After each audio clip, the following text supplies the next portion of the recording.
Great. All right. Welcome, everyone. This is training for the Standard Adult High School Diploma. I am Jody Versaw. I am currently sort of the point person for Standard Adult Diploma work at the Minnesota Department of Education. And it's great to have everybody here with us today. So this is the plan of what we are going to do today. We'll start with some introductions this morning so you know who all is involved. We'll take some time this morning to really kind of dive into an overview of the Standard Adult Diploma and all of the nuts and bolts and pieces of it. We'll spend a lot of time today talking through the 5 domains or the 5 subjects within the diploma. They're listed here. And then a few other things. We've got a couple of folks that are going to join us right after lunch to really talk about their experience kind of on the ground with diploma work. We'll talk a little bit about analyzing high school transcripts when you're using high school credits in the diploma portfolio. And we'll talk about building a student portfolio within SID. And a couple times during the day, we're planning to have some small group time where you can connect with other folks to process and think about what your questions are and do some thinking and discussing and planning together. We recognize that this is a long day. Traditionally in the old world, we used to do this workshop as a full day in-person workshop. We know that a full day virtual training can be intense and rough. So just want to give you a heads up about when you can expect, a point where you might be able to step away for a little bit. These times might be we can be a little flexible, but basically we are planning a break in the middle of the morning. We are planning an hour for lunch for you to step away and take care of other things if you need to, take care of yourself. A break in the afternoon, and we will wrap up no later than 4. We are planning the end of the day to be pretty open in terms of discussion and questions and either small group time or large group time. So it's possible we could wrap up before 4, but no later than 4. So that is the plan for today. And just want to make sure that everybody knows and remembers that this training is really part 1 of 2 pieces to help you be fully trained and oriented to the adult diploma. We're really focusing on nuts and bolts and content and basics today. And on Friday, October 7th, so in a few weeks, we're going to dive more deeply into specifically what high quality evidence looks like. So throughout the day today, you're going to hear me and other folks say, oh, great question. We will talk about that more on October 7th. So just a heads up for that. Astrid or somebody who is looking at the slideshow, the link to register for this October 7th event is in the notes in the slideshow. If somebody could pop that. I will pop that in there. Thank you, Astrid. So hopefully many of you, I assume many of you are registered for that. You probably registered for these 2 events together, but just in case, or if you want to pass that on to anyone in your program. We are sort of considering this a 2-part training and that it's probably good for most people to do both parts. However, there might be folks who are not here today from your program who might want to join us on October 7th as well. So that is open to any adult diploma practitioners. And Astrid put that link in the chat. Thank you. We do have some materials for you to use throughout the day today.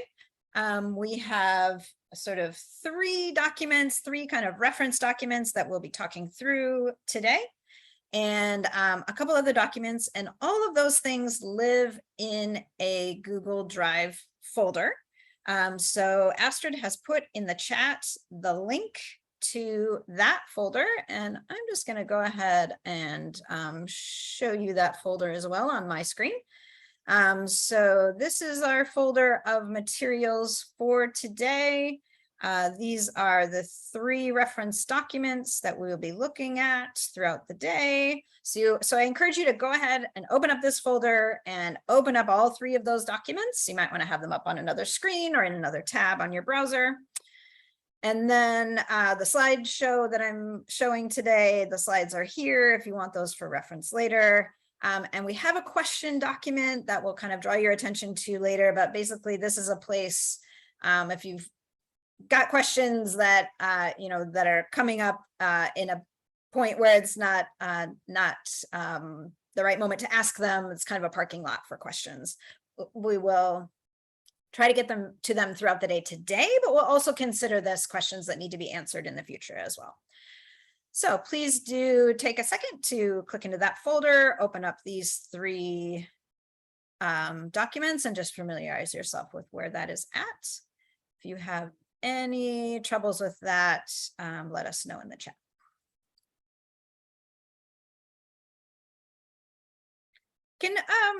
Can you, anyone out there, can you confirm for me that you've clicked on that link, you see those materials, and you're sort of ready to go in terms of those documents? All good, thanks, Danil. Thumbs up from Christine. Yes, all right, good, thank you, appreciate that. It's good to have that feedback. All right. Okay, I'm gonna keep going. And as I mentioned earlier, just want you to be aware that, it's a long day. It would be far too long of a day for you to just listen to me blah, blah, blah all day, or some other folks will blah, blah, blah too. But we are going to, have opportunities for you to talk to each other. And, just want to give you a heads up that when we put you in groups, we really hope that you do have a chance to turn on your camera and really, interact with others as well. There may be times here in our large group that we would welcome that kind of interaction as well. So just a heads up to everybody in case you need to take care of your, bedhead. All right, so at this point, we're going to start by doing some introductions of who all is going to be sharing today, and all the folks who are involved with running this standard adult diploma program. There are a lot of us, actually. It's a pretty big leadership team and a leadership group. So there are a couple of us here who are from the Minnesota Department of Education. So we'll start with us. The Minnesota Department of Education, provides the leadership team for this project, and we provide all of the supervision of the review of portfolios and the approval of all portfolios. So I'm Jody. I am the program quality specialist on the team, and you will hear from me the most today. And I believe there are a couple of my colleagues here with us today. Astrid and Brandy, do you want to introduce yourselves quickly? Good morning, everybody. I'm Astrid Leiden, and I work with Jody at the Department of Education. My role on the team is the Professional Development Specialist, and that's the primary role that I intersect with the adult diploma on. I've been involved since the early years, primarily around supporting the working group and various trainings for the adult diploma, and really excited to work with you all today. Turn it over to Brandy. Good morning, I'm Brandy Logan, and I also work with Jody here at the Department of Ed. I am the High School Equivalency and Accountability Specialist, so I work with all efforts for high school equivalency, along with GED and HiSET, and then help Jody with the adult diploma. Excellent, thank you. Happy to have Astrid and Brandy with us today. Then we have some other folks who support the adult diploma work, a couple of folks from Atlas, and then we also get support from LAN. So Christine and Lindsay, do you want to come on and introduce yourselves? Hi, good morning. I'm Christine Kelly from Atlas. I'm the Atlas Literacy Coordinator. I've actually been involved with adult diploma. I was on the original legislative task force that built from some great ideas that already came from the field. And so it's really exciting this many years later to see people continuing to learn and become adult diploma teachers programs. I do ELA literacy content support, particularly because of my knowledge of the standards, the CCRS standards. And I'm also a general sounding board sometimes for other things. So it's great to be here. And I am Lindsay Poost, and I also work with Atlas, the Numeracy and Special Projects Coordinator, and I am joining this team in a support role this year. So I'm excited to learn, and specifically with the math and numeracy content, that's where I can offer support just with the knowledge of the math standards. So I'm excited to be here. Awesome. Thank you, Christine and Lindsay. And then we also have Wendy from LAN helping us out today. Wendy, do you want to introduce yourself quickly? Hi, everyone. I am Wendy. I'm the admin coordinator at Literacy Action Network, and I do a lot of the logistics and behind the scenes. Yeah, great. We're really grateful for Wendy here today. If you do have any, if you have tech help kind of needs, Wendy can help you out today during the webinar. So in addition to that group of people, we also have another group of people that provide really key leadership for the Adult Diploma project, and that is the Diploma Review Team. So the review team is made up of 6 people who work in adult diploma programs across the state, and they are tasked with reviewing all of the portfolios that are submitted. So each portfolio that's submitted gets reviewed by 2 reviewers, 2 of these 6, and then at least 1 or a couple of us on the MDE team. So I am intensely grateful for this group of people because they make this work manageable, and they have a ton of thoughtful insight and good feedback, and are really sort of a very, very key element for making this diploma work happen. I think maybe Sue is with us here today. I don't know if any of the other reviewers are here at the moment. After lunch today, we're going to hear from Stephanie and Amy, not so much as reviewers, but just as folks who run programming. Yes, Sue is here. Hi, Sue. So just really grateful for these people, and just know that when you are submitting portfolios for adult diploma, these are the folks that are going to be looking at them. They are real people. They are not robots. They are fallible. We are doing our best. They all have busy jobs and busy lives. So just know that that's the back end of the review process, is this really cool team of people. So grateful to them.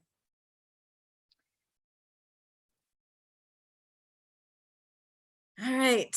Okay. At this point, I am going to go ahead and turn my camera off. I have sometimes had some internet bandwidth issues that hopefully won't affect us today, but are less likely if my camera is off. But I am going to, at this point, start us off this morning by really walking through a foundation and the basics of what is the standard adult high school diploma.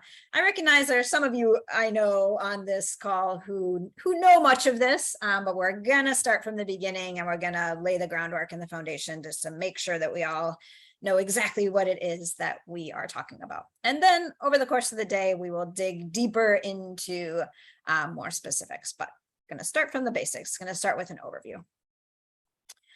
So an important thing to know is that in the state of Minnesota, there are 3 choices. So for folks who have aged out of the K-12 system, so generally people age out at 21, it varies a little, but if somebody is over the age of 21, they can no longer enroll in a regular high school.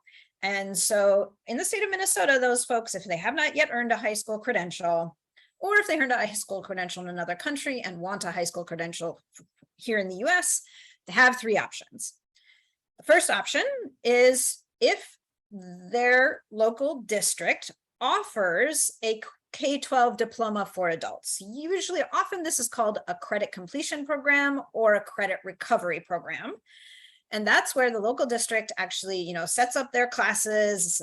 Often it might be like night classes or evening classes where, somebody who didn't finish high school could go back to school. They could finish up geography class or geometry class earn those credits, and then the local district would award that diploma. So that's this top option here that says K-12 diploma. The middle option here is high school equivalency. So historically, Minnesota has been a single test state in terms of high school equivalency tests.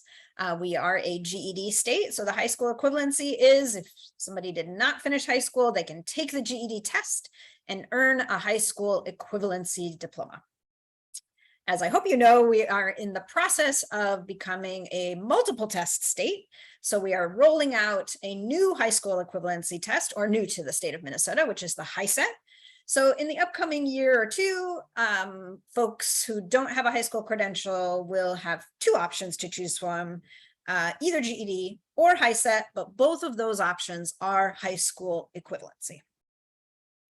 The third option that folks have is the newest of these options, and it is what we are here to talk about today, and that is the standard adult diploma. So when you look at these three options, they do function a little bit differently. The credit-based diploma is what would be awarded by a local K-12 district. It's based on grades, it's based on tests, it's based on hours.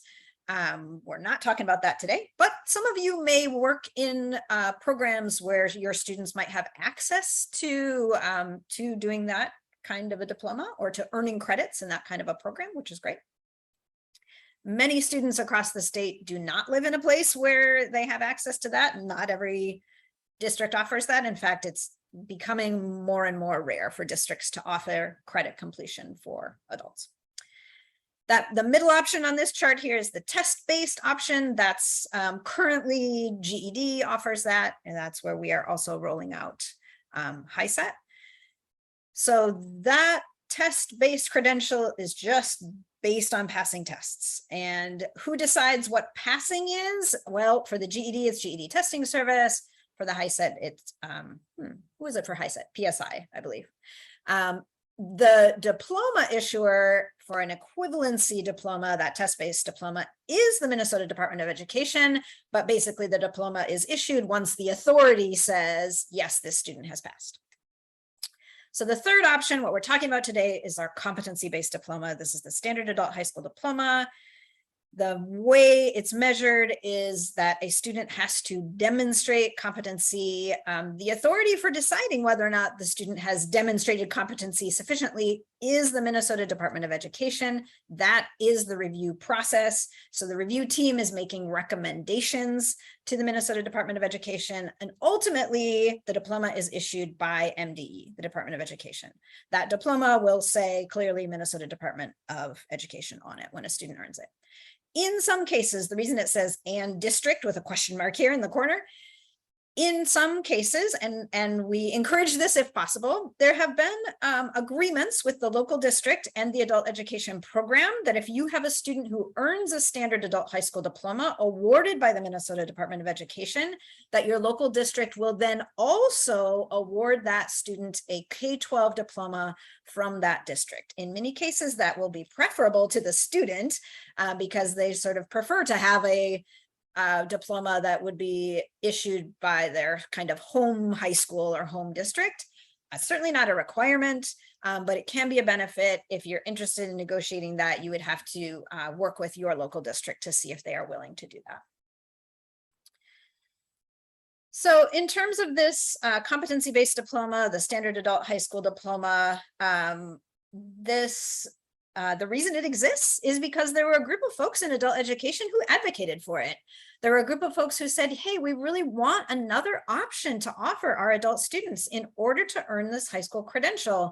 We want it to be more of a mix and match. We want it to be a place where students can sort of show up with their prior experience and package that together into a diploma. And so those folks advocated for a change in state statute, and that happened.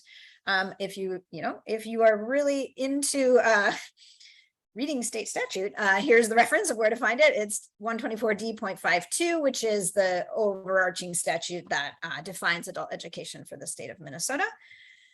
So this was advocacy work. This was you all in the field and other people in the field who wanted this to happen and made it happen. And that happened going on 10 years ago now, I believe that statute was passed.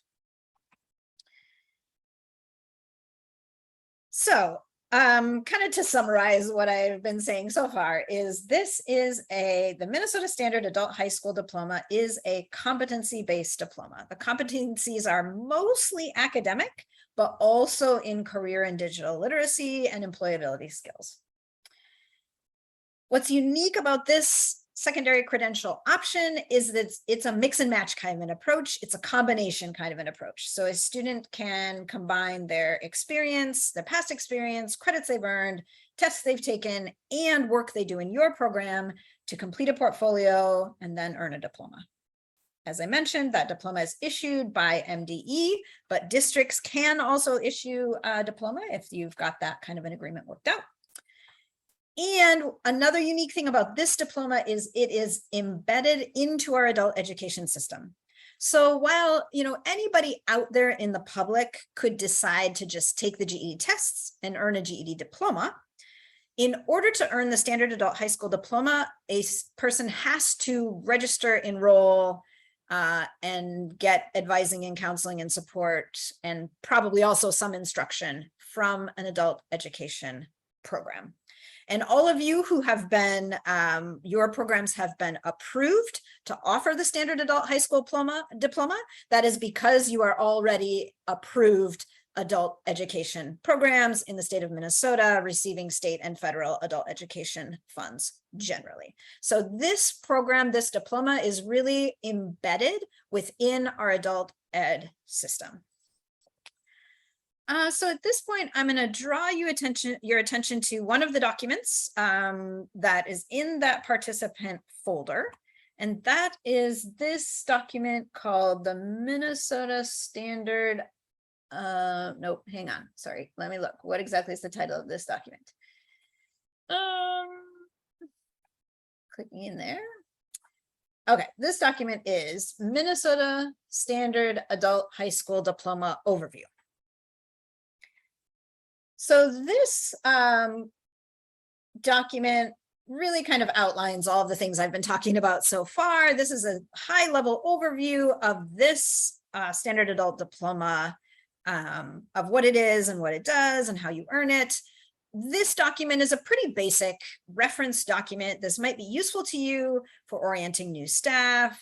It might be useful to you when you need to advocate with your district or your organization about what this diploma is and how it works. You might want to use this document if you're helping students transition to college and the college is like, wait, what's this? We've never seen this. Employers, things like that. So this is a pretty general document, kind of outlines all the stuff I've shared with you so far. So I just want to draw your attention to that document right now. Unless anybody has any questions about it, we're not going to look at this document anymore today, but it's a good reference document for you to know about and for you to have on hand.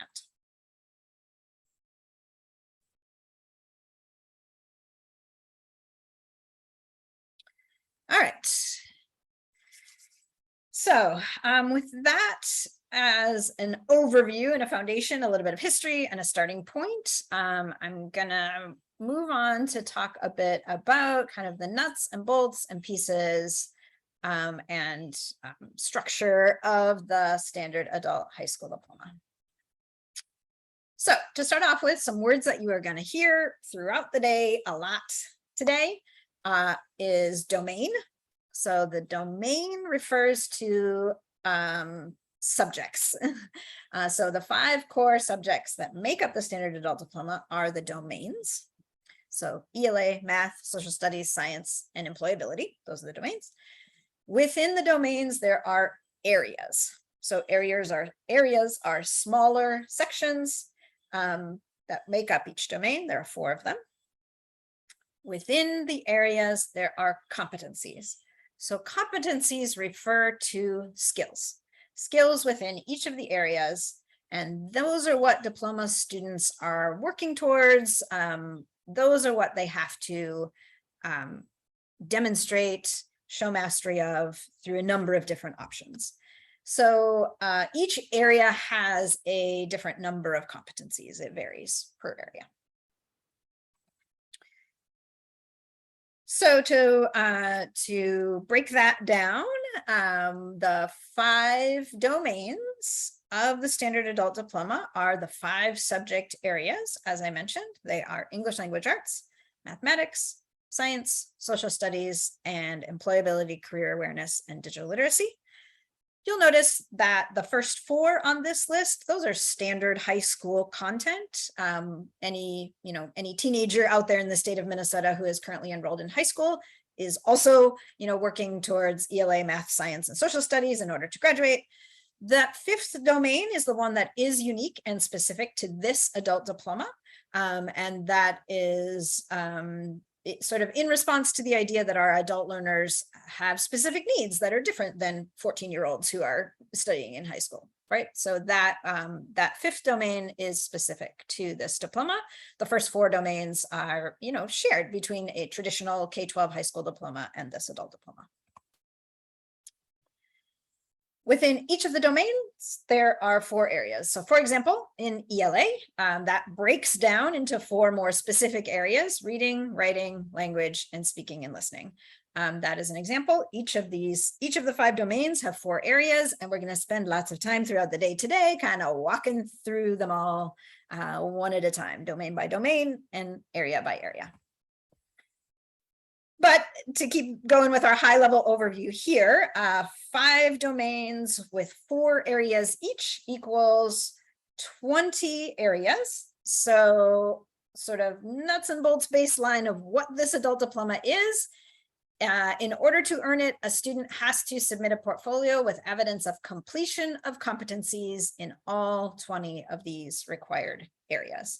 That's what the portfolio is. And if the portfolio has sufficient evidence of completion of all of those competencies, then it is passed and the student earns a diploma.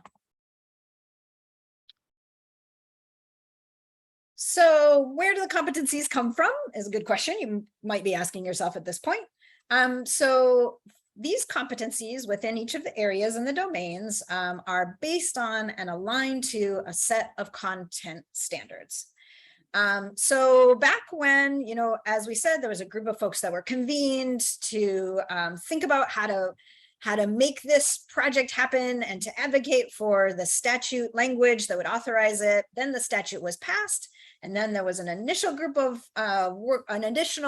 initial working group of folks convened to then really tackle the problem of, okay, state statute says we can do this. What's it going to look like? So they really had to build the framework and build this structure, including defining what all of these competencies were. So that initial group developed core competencies for each of the areas, and they did that by looking at content standards. So at this point, I'm going to draw your attention to another one of those reference documents. Again, this document was in that participant folder. It is the document called Standard Adult High School Competencies. And the version that's in the folder is dated May 2020. We do occasionally update some of these documents, so you do need to pay attention to dates, but that is the most recent one. So I encourage you to take a look at that document, pop that open, scroll through it briefly. What you will see is that it is divided out by the 5 domains and then the 4 areas within each domain. And what it does is it lists out the competencies for each domain and each area. So how might you use this document? This document is really useful for helping folks who are going to be instructors. So folks who need the content knowledge, who need to know, okay, what's the scope of the instruction and the content of this class? So if you have new teachers, particularly if you have teachers with a K-12 background who might have familiarity with K-12 high school standards, I think this is a helpful document to help them see the overlap, but in some cases, the slight difference between this adult diploma and traditional K-12 high school diploma. This might be a useful document when you are looking at curriculum, different materials and resources, online learning products, to really be able to figure out, okay, is this instructional resource really aligned to the content that we need? Does it, how much of the content does it cover? What else does it cover that we actually don't need? Those kinds of questions. So as you look at this document, for example, this is a quick screen grab from the math section of this document. So just to show, it will, list out what the areas are, the source, the set of standards that are being used for the alignment. And then this is an actual list of here's the thing the student should be able to do. Those are the competencies. They are statements of skills that students need to show or be competent in order to have completed this diploma. So this, what you see on the screen here is the example, the list of competencies for the number sense area within the math domain.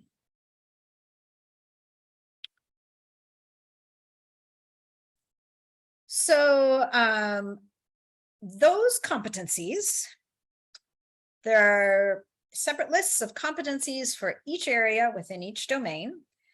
And within the domains, there's different alignment to different sets of content standards, which is outlined here on this slide. So you will notice that for ELA and math, the competencies are drawn from and aligned to CCRS, which makes sense, right? CCRS is, one of the defining set of content standards for what we are teaching and what learners are learning in adult education. So ELA and math are drawn specifically from CCR standards. In terms of science and social studies, as you know, I presume the CCR standards do not specifically address science and social studies. So the competencies, the adult diploma competencies for those two domains are aligned to Minnesota K-12 academic standards, which gets a little bit tricky because those standards periodically change and are updated. But we'll talk about that a little bit more when we talk about science and social studies. But just know that the alignment and the articulation of content for science and social studies really aligns to Minnesota high school, to the K-12 academic standards for science and social studies, specifically the standards for 9th through 12th grade content in science and social studies. And then for that last domain, that fifth domain, the one that is unique to this diploma, there are two different sets of content standards that provide alignment for the competencies. So for the first three areas, which are navigating systems, developing a future pathway, and self-management, those areas are aligned to the ACEs TIF. So the Transitions Integration Framework, which hopefully you are all familiar with, and you've all done at least some foundational work in learning about ACEs TIF. That really defines soft skills that students need to be successful in academic and career work. So that set of content standards provides the basis for those first three areas in employability. And then the fourth area in the employability domain is digital literacy. And the content standards for that are the standards in North Star, the North Star digital literacy standards, which again, hopefully you all have at least a baseline familiarity with. If any of you are out there listening and you haven't done foundational work, introductory work in CCRS, ACEs TIF, or North Star, sort of add that to your mental list of things to catch yourself up on, because a basic knowledge of those three sets of content standards are really key for running a successful adult diploma program.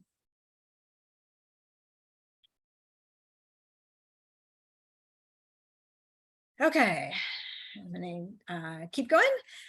Sort of the last piece of thinking about the foundations or the basics and the shared understanding of what this is, we're going to be talking a lot, and we're going to be using the word competency a lot today. So I want to just take a minute to kind of think through what that means, on how it's different, right? So it is a unique thing about this diploma, and it's different. I would wager a guess that none of us who are listening today earned a competency-based diploma. Most of us earned a credit-based diploma. I think there's a few of us out there who also earned an equivalency test-based diploma. But this competency-based diploma is kind of a unique thing, which makes it exciting. And I firmly believe it's such a valuable option to students in our state, but it also means we really have to wrap our heads around something that's a little different than our personal high school experience.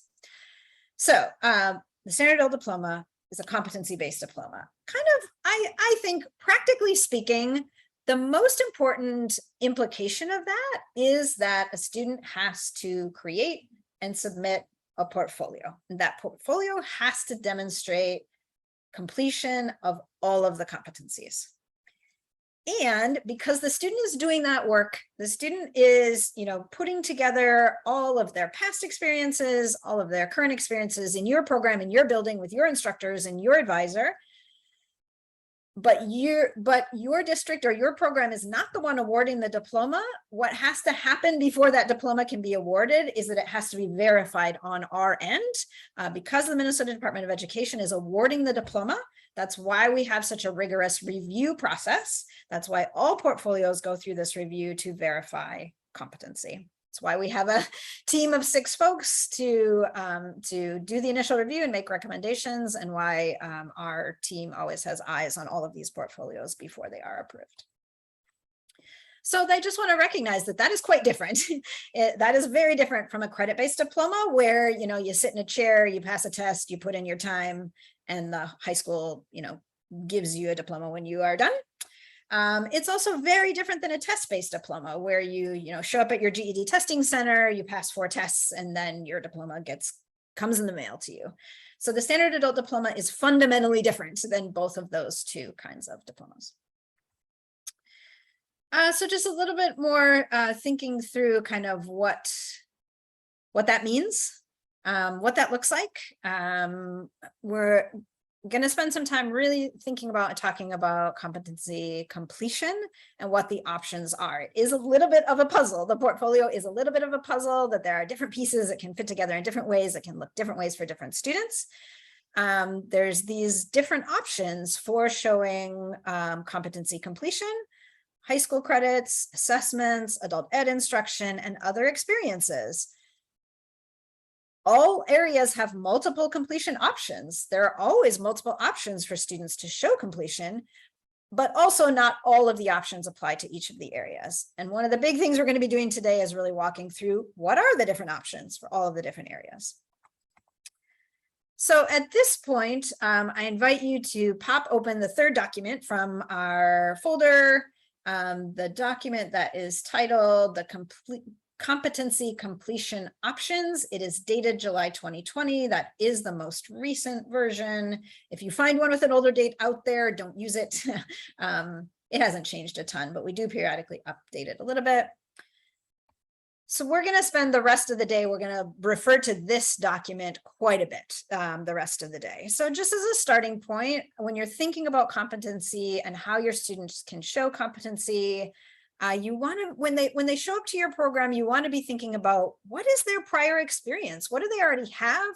What have they already done? What are they bringing with them in order that they can use in the portfolio to show competency? So that could be past high school experience. In some cases, it's post-secondary experience, tests that they've passed, credentials that they've earned.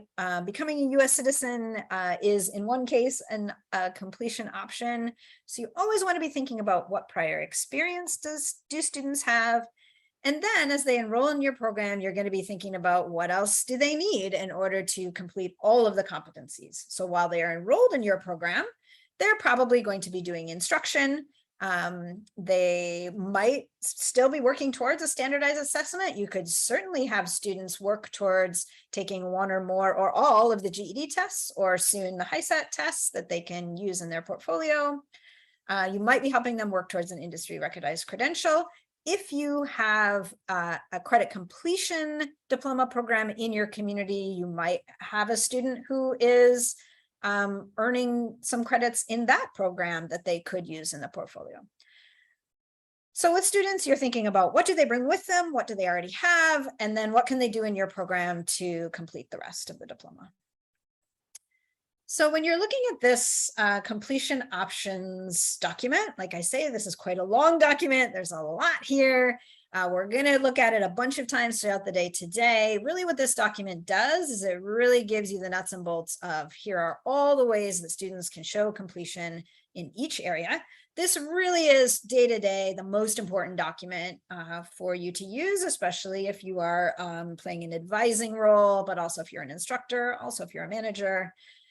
This document really helps you figure out what a student has already that they can use in their portfolio, what else they need to do in order to complete the portfolio and get it approved. So at this point, I want to walk through the first several pages of this document are really kind of background information that are helpful things for you to know as you are planning and running an adult diploma program. So you know, feel free to kind of follow along in this document, but I've sort of pulled out some highlights here on these slides. So the first thing to know, the first thing that's defined in this document, or one thing that's defined in this document, is who is eligible. Basically, if you have, in order to enroll a student in your adult diploma program, they have to be 19 years old. This is not an option for 17-year-olds who want to drop out of high school. And that needs to be really clear. You should not be doing adult diploma work with a student who is under the age of 19. Now, there's a little bit of wiggle room there. I don't know, some of you listening in may be like, yeah, wait, but there was this one. So, you know, if you have a unique situation, reach out and let's talk. But statute says this is an option for folks who are age 19. This is an option for folks who are not enrolled in K-12. You cannot do work on adult diploma with a student who is enrolled in K-12. They must be withdrawn from K-12 if they're still K-12 eligible. And they have to meet minimum scores. So there are minimum TABE scores, there are minimum CASA scores, there are reading scores and math scores. Basically, this is not meant to be exclusionary. What this is meant to do is to say this standard adult diploma requires high school level skills. If you have a student who is not currently reading or doing math at a middle school level, then they are not yet ready for adult diploma work, and they should be enrolled in lower level adult education programming. So basically the cut scores are sort of solid middle school skill levels. And it just is a starting point for you to help you guide students and help them understand what kind of skill levels are necessary in order to be successful in the adult diploma. So this is not something that we are monitoring on our end. You know, there's no sort of formal approval process for a student to be enrolled in your adult diploma process.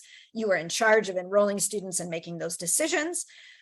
We do understand that sometimes these standardized assessments, these TABE and CASAS tests do not reflect students' actual capacities. And so certainly there is some wiggle room there if you feel like a student has solid middle school level skills, but they are not reflected on these assessments for, you know, whatever reason that, you know, we've all run into that, you know, there's some wiggle room there, but these are the expectations in terms of kind of a starting point for skill level for students before they get started in your program. So then another thing that is outlined in this competency completion options document, starting on page 4, is some very detailed specifics about what kind of evidence is required in the portfolio. I do hope as you are working with students, thinking about building portfolios, that you reference this often. There's a lot of things that are required in the portfolio, and this document really breaks that down. We're not going to spend a lot of time on that today. This chunk, this content about evidence, we are really going to focus on October 7th. But just to give you a heads up that there's some basic, very helpful guiding information in the competency completion options document about evidence. And then, so just a note, so starting on page 10, might be page 11 actually of this most recent version, is where this document really starts to break down into domain by domain, area by area, what are the options for showing completion. So I sometimes refer to this as the Bible of adult diploma programming. This is really something that many, oh, sorry, are you seeing my notifications? Oops. So this is a document that I believe many of you will be using very closely as you work with students and work through the process of helping students create portfolios. And as we work through the training today, we will be working through this document section by section. So leave this one up in your browser or on another screen. We will be looking back at this document a lot. And then one more piece here, just want to tell you what are other resources around adult diploma and where can you find documents and resources and the information you need. We have a resource library on the Atlas website. I hope that you are familiar with the Atlas website at atlasabe.org. In the resource library section, there is an adult diploma / HSE or high school equivalency resource library. If you click into that, there is a standard adult diploma section within that resource library. We have put some of the materials for standard adult high school diploma behind a password section. And the reason we did that is because we are asking all of you to go through training and to have a baseline of knowledge and understanding about adult diploma in order to be able to run programs. So we really decided not to make those specific documents publicly available. So, but the password, we don't want it to be hard or tricky. The password is MN Diploma. So when you go to the Atlas website, heads up that this password box appears up towards the upper left part of your screen. It's easy to miss it. It's easy to click on the link that says forms for adult diploma forms, for example, and then just think, oh, it's just a blank screen. Look up, see the password box in the left hand towards the upper left corner and enter that password of MN Diploma, and that should give you access to all of those resources.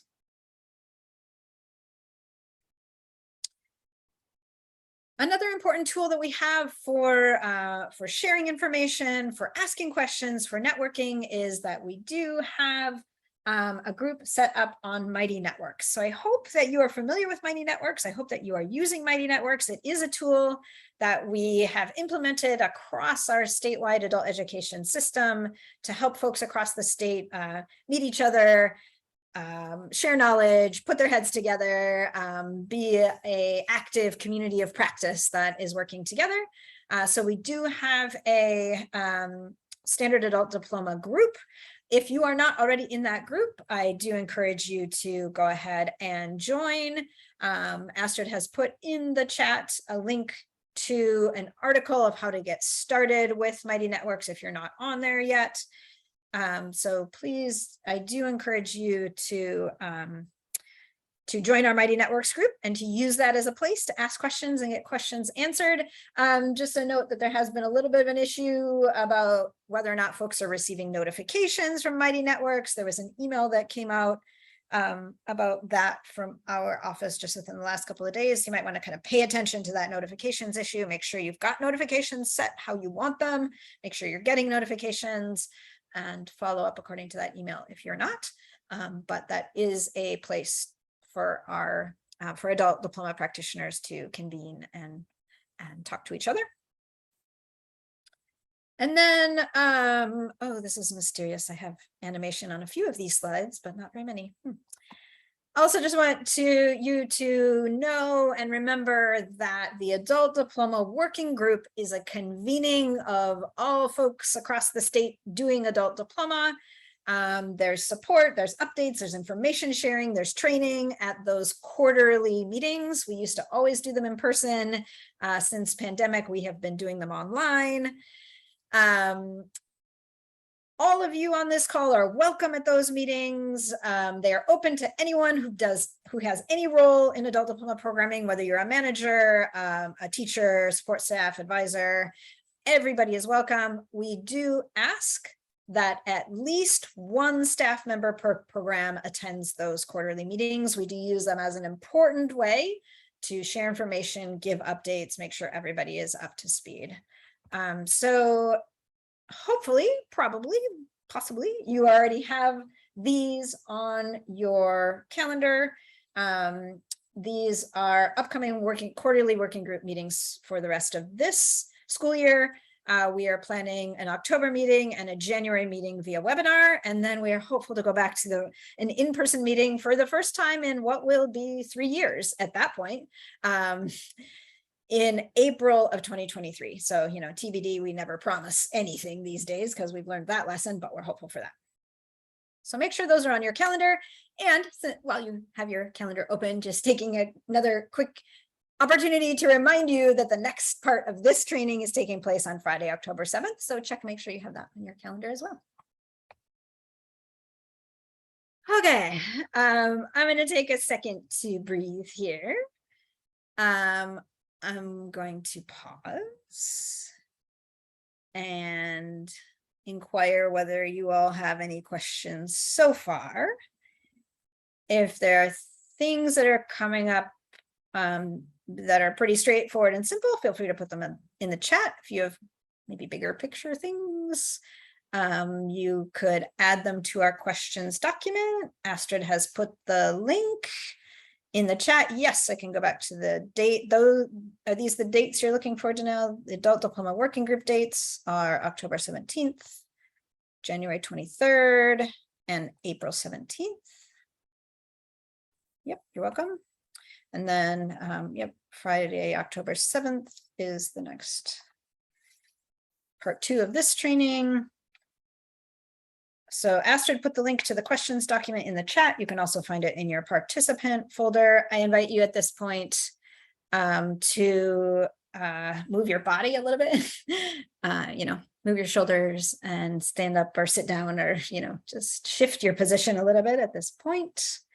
Yeah, Heather, good question. Where do we sign up for the working group? We do not put the working group meetings on the Atlas website because they are not open to anybody in the field. They are open to individuals who have gone through this training and who are, you know, working in active, approved, trained adult diploma programs.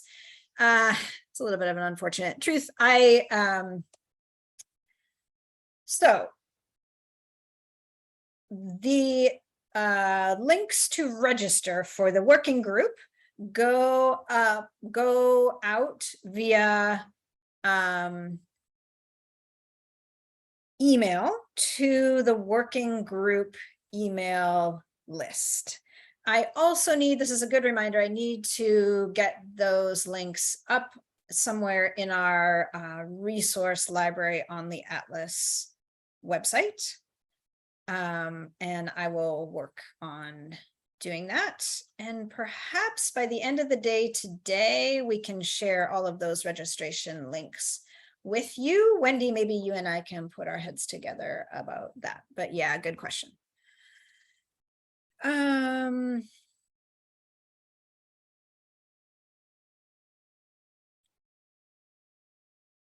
Let's see. I don't see any other questions in the chat. I do see, Astrid, I'm just going to talk back to you. Astrid, I see your question. If we want to take a 5-minute break right now, I am planning a 5-minute break coming up here, but at approximately 10:30, a little later than that. Do people want to take a break now? Do you need to step away for a little bit? You can give me a yes or a no in the chat. Or are you okay if we keep going? I'm fine either way.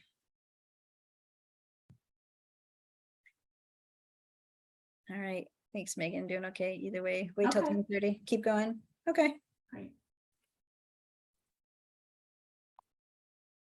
All right, I think, yeah, are you okay with that, Astrid? Totally. Yeah, I just wanted to give people the option if they, Yep, that was a lot of information. I know. And I'm a little, yeah, I'm hoping that people not having questions is because everything is so far okay, not because you're so overwhelmed with information that you don't know what questions to ask. But anyway, we'll assume. Okay, great. Okay, so at this point, we are going to start diving in one by one to the domains, the 5 domains of this diploma. And I'm going to turn it over to Astrid to walk us through the employability domain. So go ahead, Astrid. Thank you, Jody.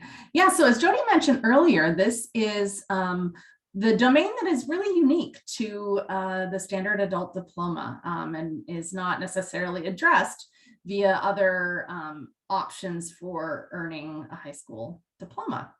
And this, as Jody mentioned, was something that the working group felt really strongly about in developing our standard adult diploma, that the adults going through our diploma program are going to need some really essential employability and career development skills as they move forward to employment, to further career training, or whatever is next after they complete the diploma.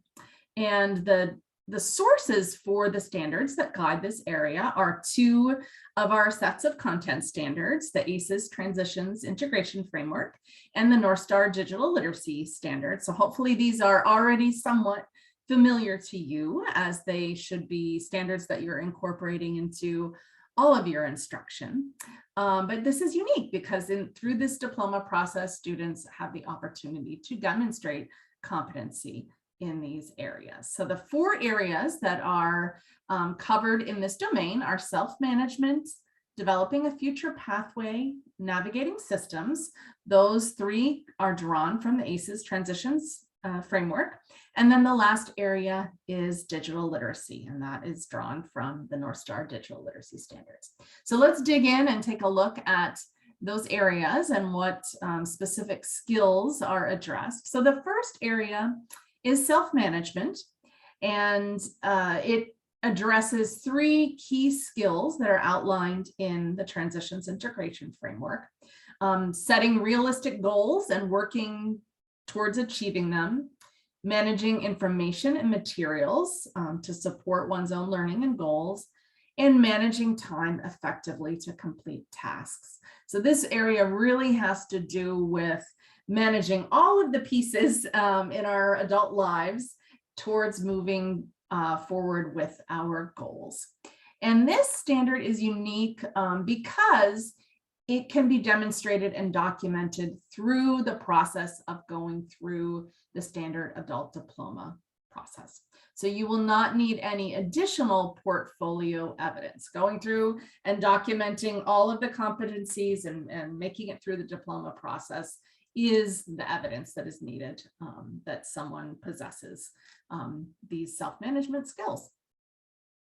The next area really is focused on students exhibiting the skills that they need to move forward in their future pathway. So this starts with evaluating one's own skills and strengths and values in order to make decisions about a future pathway. Looking at available options in terms of career and training in order to identify one's future pathway, and then effectively completing the steps that are needed to enter that selected pathway. So again, this is really unique and I think especially valuable when we think about adults completing a diploma and thinking about what's next in their own pathway. As part of this area, students need to create a current resume. The developers of the diploma wanted this to be very practical, and this is a tool that students will be able to use upon completion of their diploma is a current resume. So we encourage you to reach out to your workforce partners for recommendations about resume formats that might be specific to your students' desired career pathway. And then the final area that's drawn from the transitions integration framework is navigating systems. And I think particularly over the past couple of years throughout the pandemic, it's become really clear how important this area is. So this involves looking for information and assistance from others in order to navigate specific systems. So these systems might be the college system, this might be public benefits, this might be employment systems, so many systems that as adults we need to navigate all of the steps, working with the K-12 system and supporting our kids. The next skill area here is identifying and complying with the rules, policies, and performance expectations within a particular institution or organizational structure. So again, this could be policies and expectations around post-secondary training. This could be in the workplace, etc. And then finally, identifying and following the norms of an organizational structure. Every organization has its own norms and hierarchies, and we need to be able to make sense of those structures and be able to follow those norms. Go to the next slide. We want to also make sure that you're aware of the plethora of resources that are available for those of you who are instructors for teaching these skills. So Atlas has an ACES resource library where you can find the complete transitions integration framework. There are sample lessons that also include classroom videos, a library of instructional resources and webinar recordings that have been developed over the years, and more wonderful resources. And I'll ask if Jody or Wendy can pop the link to that resource library in the chat. There also are some upcoming opportunities here this fall to learn more about ACES TIF. So if you are working in the northern region of the state at our North Regional in Walker, Thursday afternoon, our TIF leaders are going to be conducting an ACES refresher. We know that there have been a lot of moving parts and burning fires over the past couple of years. ACES may have fallen off the radar a bit. This is an opportunity to get refreshed and remind ourselves of what these skills are and different ways that they can be incorporated into instruction.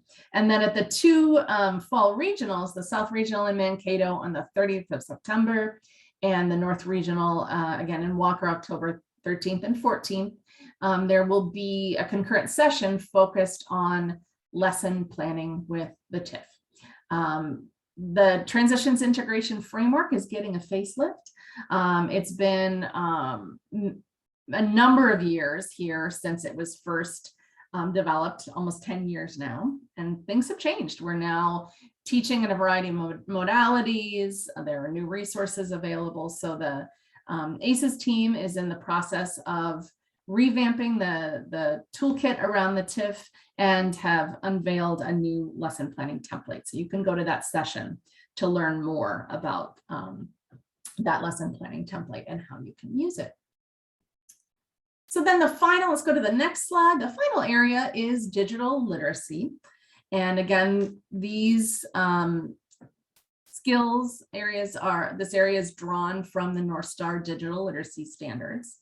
The five skill areas that students need to demonstrate through the adult diploma are basic computer skills, using email, internet basics, Microsoft Word, and Mac operating systems or Windows. And the way that students demonstrate these competencies are by passing the North Star assessments.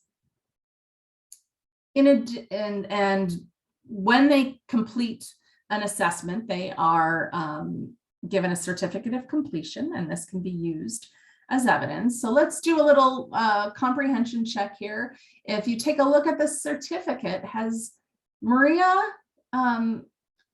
completed all of the required assessments that she needs in order to demonstrate competency in digital literacy? What do you think? Janelle is saying no, saying no. Okay, what is she missing? What else does she need?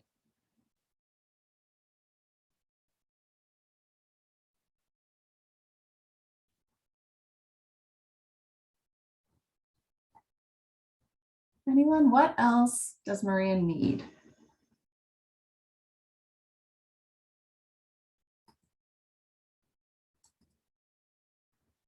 Yes, the Mac operating systems or Windows in order to complete this area. Great.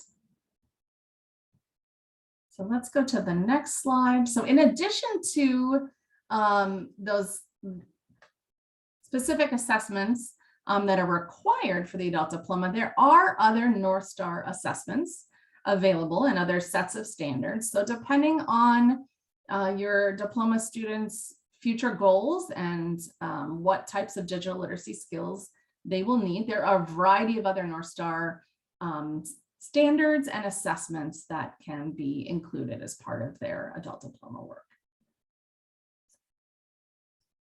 So if you'd like to learn more about North Star, we can put the link here to the North Star website. There are a variety of resources that are available to support you. So those include the North Star standards documents, the assessments. There are a wonderful array of detailed lesson plans that can be used by instructors in your curriculum and supporting digital literacy skills for students, as well as an option for students to do some individualized online instruction and practice through the North Star online learning management system. So a variety of resources available to you. If teaching digital literacy skills is newer for you, we'd really encourage you to take the new North Star Digital Literacy Foundations online course. This is available through the Literacy Minnesota training website, and this provides an introduction to the North Star Digital Literacy Standards and how they can be integrated into instruction. So I encourage you to take advantage of those resources. So we're going to do a little reflection here around the completion options. I do want to pause first to see if there were any questions about the requirements, Jody. Yeah, there's a couple of questions, and Denise is asking a good question here about how far are we going to get into the nitty gritty in terms of specifics about evidence and requirements. And I see your questions and appreciate them, Denise. Let's take a look. In these next couple slides, we're going to look at completion options. We're going to look at an example portfolio, and then some of your questions may be answered there. Then I would say if there are additional bigger questions, we'll probably hold those. You can put them in the other document. We will, circle back to more specifics about evidence on October 7th. So I think you can keep going, Astrid. Okay, Jody, were you going to lead folks through? Sorry. Yes, I sure can. Okay. Yes. So what we want you to do at this point is to take a look. Whoops, going back for a second. Okay. We would like you to take a look at that completion options document. So let's see. If anybody, I didn't put a page number. Some of these other slides I have a page number, but if anybody got that, has your completion options document up and ready, can you tell us what page does the employability section start on? So, there's 20 some pages in this document. See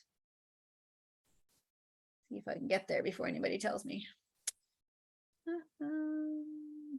Like Megan says 23. 23 sounds very likely. It's definitely the end. Yep. We might have a little bit of an issue. Actually, I'm realizing it might open a little different, whether you're opening it actually in Google Docs or as a Word document, because it looks like page 24 for me, but I'm opening it directly in Google Docs. So yeah, you might have to scroll around a little bit, but it is the last few pages of this document. So actually, you know what, just to be real clear, let me open it here. So you all know this is what I'm asking you to do, is to go ahead and open this document on your screen and actually scroll through the document. Sorry, look away if you need to. Scroll through this document to, not science, to this section. And we'll be doing this periodically throughout the day, looking at the different sections of this document. So that's kind of what I'm asking you to do right now. I'm going to go back. Megan looked at the table of contents. Good job, Megan. Was the table of contents wrong? That's ironic. Okay, so when you are looking at that document, I want you to take a gander at that grid. And first of all, you can just go ahead and put in the chat, what options do you see? Like, what things can students use to demonstrate these competencies?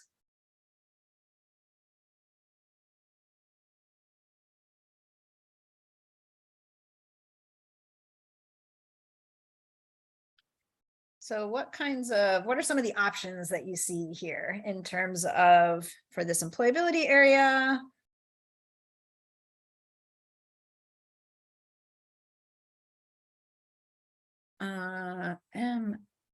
Yeah, North Star. Thank you. You confused me for a second, Julie. What's MSDL? North Star. Yep, for digital literacy.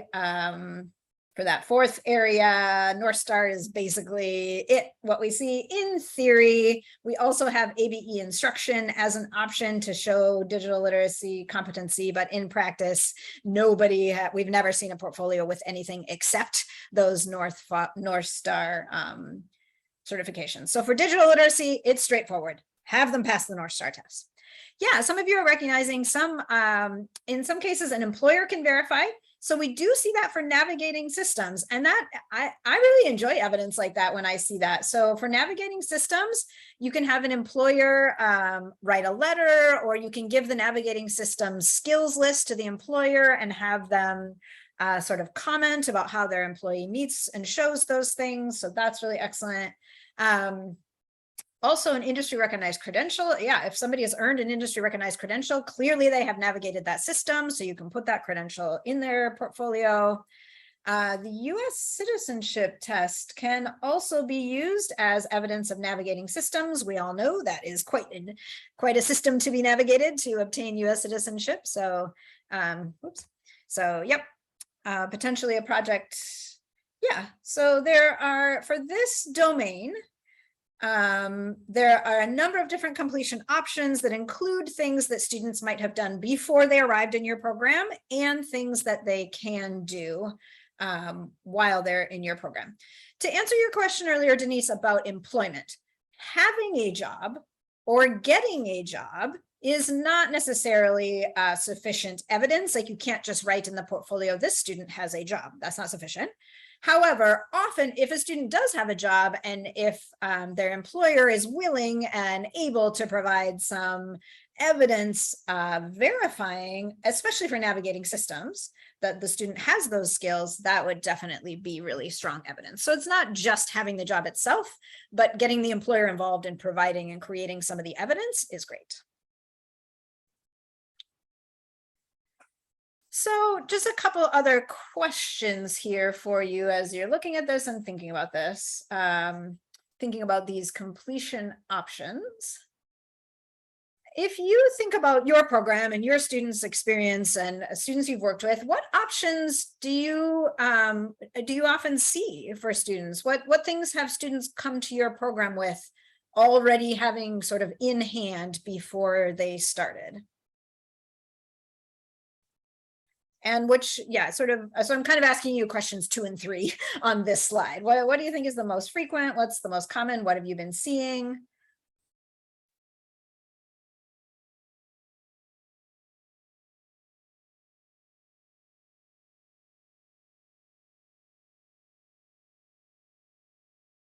Yeah, yeah, high school credits, definitely. We'll talk a little bit later about high school credits. Yes, sometimes 20-year-old credits are a challenge. Yeah, employer. Yeah, Danelle, I know in St. Cloud, yeah, those employer verification, St. Cloud, the adult diploma program there has a really nice form for that a student can take to their employer, where the employer, kind of checks off the navigating system skills and adds comments. It's really, really great. Yeah, interesting. A student who's currently training other workers. Yeah, that's really interesting. Nice. Career pathway training certificate. Yep. The MCIS. Yeah. MCIS can be a great resource for developing a future pathway. We often see, some of the process that a student works through in MCIS, you can print out that and include that as developing a future pathway evidence in some cases. Yep. Employer form. I did see a question about, sorry, I'm trying to scroll up now. What does it look? What would a personal demonstration of completing a real life situation look like for evidence? Yeah, we often see that in terms of navigating systems. For example, if I recently reviewed a portfolio where a student had gone through the process of obtaining a mortgage and buying a house. And so what they did, that is definitely a big old important, difficult system to navigate. So the student wrote a little, a couple of paragraph summary of their process, how they, looking for a house, finding a realtor, finding a mortgage agent, getting approved for a mortgage, process of finding a house, the closing. So what it looked like, the actual evidence was just a piece of student writing to explain about that.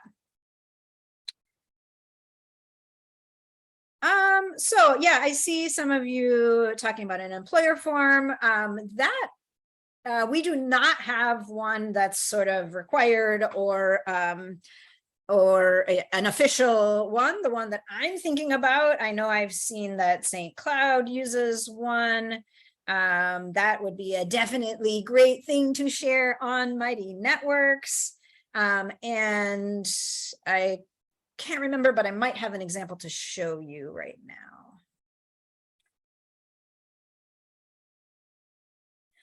Question: students have navigated enrolling in an AB program and transitioning through multiple levels of instruction. Can we use that for navigating systems? Megan, I do believe that I hear what you're saying, but what we are looking for evidence for navigating systems is navigating an additional system other than the adult ed system. Really, having navigated through the diploma, we very much take that as evidence for self-management, but we are looking for something else for navigating systems.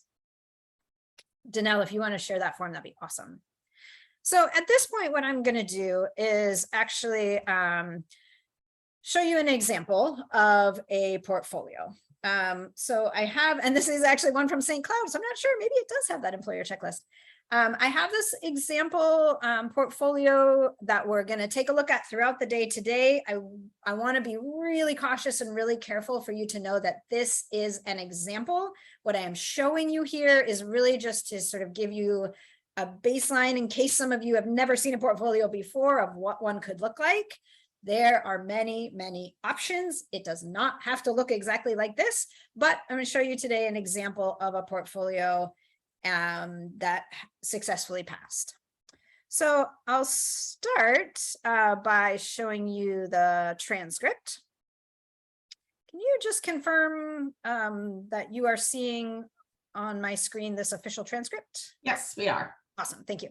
Okay, so this is an official document, is available to your student in SID after they have had their portfolio successfully reviewed and passed. And this lists all of the 5 domains and the 4 areas within each domain, and then shows which completion option they have used. I chose this one partly because it has a really lovely combination of different completion options. So this is a student who did adult ed instruction, who also had some high school courses and credits, and who did 1 GED test. But I want to right now, we'll take a look at this the evidence in the employability section. And so I'm going to pull this up, and I'm going to guess, though, that I have probably timed out of SID. Hang on while I navigate all of the millions of things on my screen here.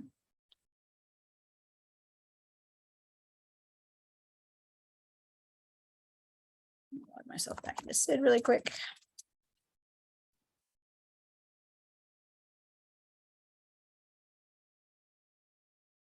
Shoot, now I gotta find, let's see. Oh, right, that is the search. Oh, yep, this is it right here, right? Yes, okay. So this is the SID portfolio that's associated with that transcript that I just saw you. I'm going to scroll down, sorry, look away if you need to Scroll down to the bottom section to show the employability and career skills, and just walk you through really quickly what evidence is here. So just a reminder, we've mentioned this a couple times, self-management, no additional instruction necessary, because the whole process of working with you and putting together this portfolio involves lots of self-management. So you don't have to put anything addition there. That's sort of a freebie. And so there's no evidence uploaded there.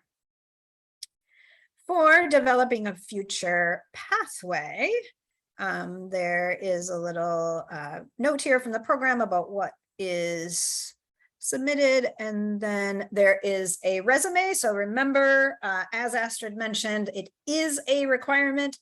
Every portfolio must have a student resume. You should put it here in the developing a future pathways section. So that is a student resume, and then this is the evidence that this student has submitted for developing a future pathway. This is a general cover sheet that you can use anytime you use adult education as the completion option. This is available on the Atlas website in our resource library. In this case, looks like this student did some reflection about past work, and then some reflection about future education and career. So this one is really a piece of student reflection, which is good. And then for navigating systems, this one does not have the employer checklist, because in this case, the navigating systems evidence is that this student obtained a industry recognized credential. So she got this PCA certificate. So if a student has a credential like this, the only piece of evidence necessary in the portfolio is just the credential itself. That is sufficient. And then for North Star, the certificate of completion. And back in this era, we were also requiring information literacy. We don't require that anymore. So that is an example of the employability of a portfolio, the employability area. Again, not required that your portfolios look exactly like that, but this is one example of some pieces of evidence in a portfolio that have been passed. Any questions, thoughts at this point? What is MCIS? Oh, excellent question. Boy, we really should have built that into this presentation. MCIS stands for, Astrid, Minnesota Career Information Systems. Yes, and I will put a link in the chat here just so you can use this.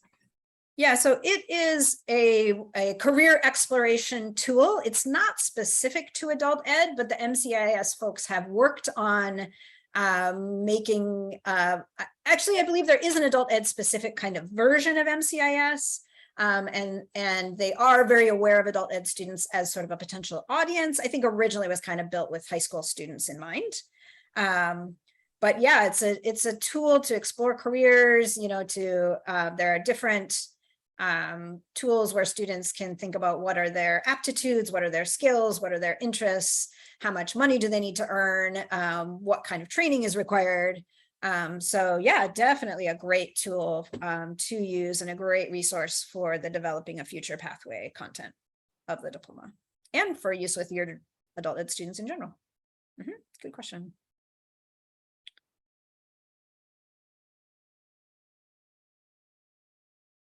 Any other questions coming up at this point?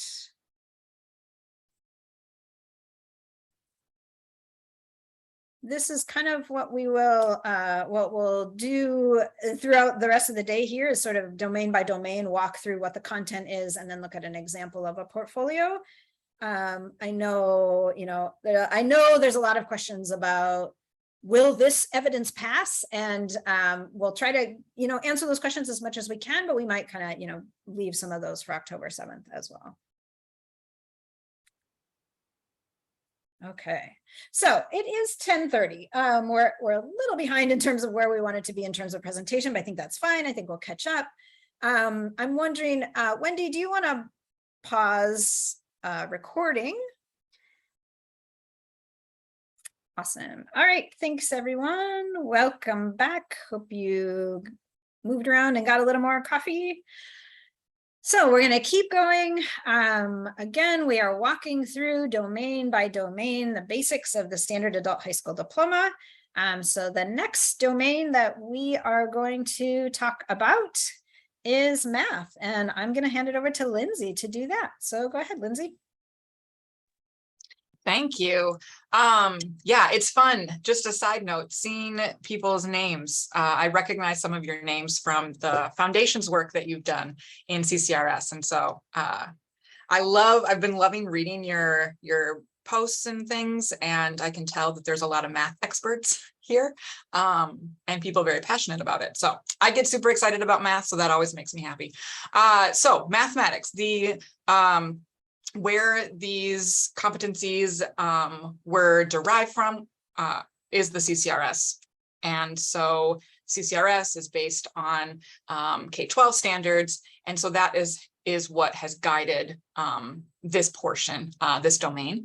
The 4 areas are number sense, algebra, geometry and measurement, and data, statistics, and probability. So we'll walk through each of those areas and kind of give a summary of the kinds of knowledge and skills that students would need to demonstrate in order to master that section. So if you want to go to the next slide. So this again is a summary in the May 2020 high school diploma competencies document. On pages 5 and 6, you'll see very detailed information about each of these areas and all the specific standards listed, level D and E standards. This is kind of a summary. So working with rational numbers, including rational exponents, analyzing and using proportional relationships, utilizing, choosing, interpreting units when problem solving, and reporting quantities using appropriate accuracy. So those are just some summary bullet points about what does number sense mean in this context and what do students need to demonstrate. So that's area 1. And then area 2 for algebra. This is the one that has the most competencies. There are 17 listed. Several of the standards, though, are very related. But a summary of those: reasoning with expressions, equations, and inequalities, solving systems of equations, interpreting, constructing, comparing linear, quadratic, and exponential models and graphs, and then working with radicals, integer exponents, and polynomials. So yeah, algebra is the largest one, but algebraic thinking is woven throughout all of math. So it makes sense that it is the largest one. And then geometry, area 3, applying knowledge of angles, measurement, area, surface area, and volume, really that application piece, modeling with geometric figures, explaining and using volume formulas. So really demonstrating the understanding and applying the Pythagorean theorem, and then proving theorems involving similarity. So those are a few summary points about what the geometry competencies are. And then the last one, data and statistics and probability, investigating data categorically and quantitatively, summarizing and describing distributions, investigating patterns of association, developing, using, and evaluating probability models, interpreting linear models, analyzing and using proportional relationships. So I just want to make a note. I bolded kind of the content words that kind of stand out to us. But I think with these standards, a lot has to do with those verbs, right? Investigating, summarizing, developing, interpreting, analyzing. And so needing to see evidence of that, which we will talk more about the evidence. What is good evidence? We will talk more about that on October 7th. But I think those verbs are something to really pay attention to in the list of the specific standards. Okay, so that was like fast and furious. But if we go back to the really long document, it's like 25 pages, the competencies, the completion options.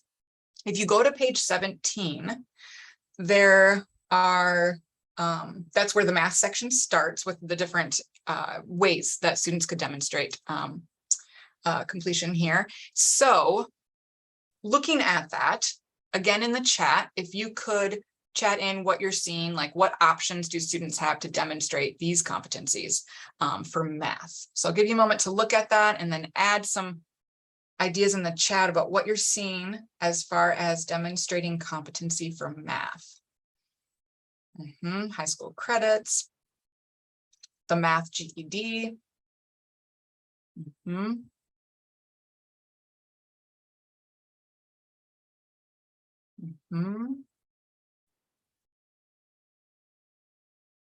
Secondary courses.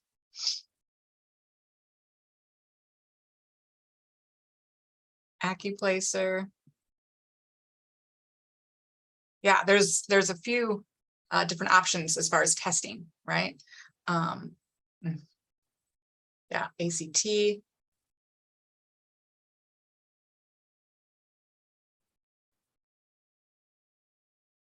And ABE instruction, right?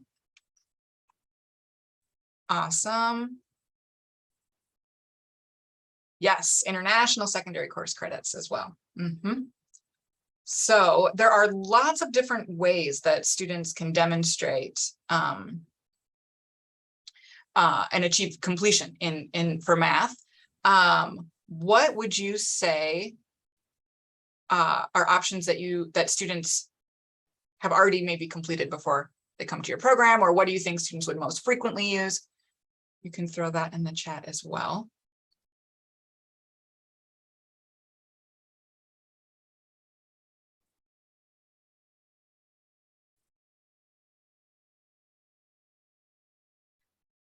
Yeah, I was just going to follow up, Lindsay, on Cynthia points out that MCA is also an option. I see your question mark, Cynthia, but yep, that is one of the options for math on competency completion.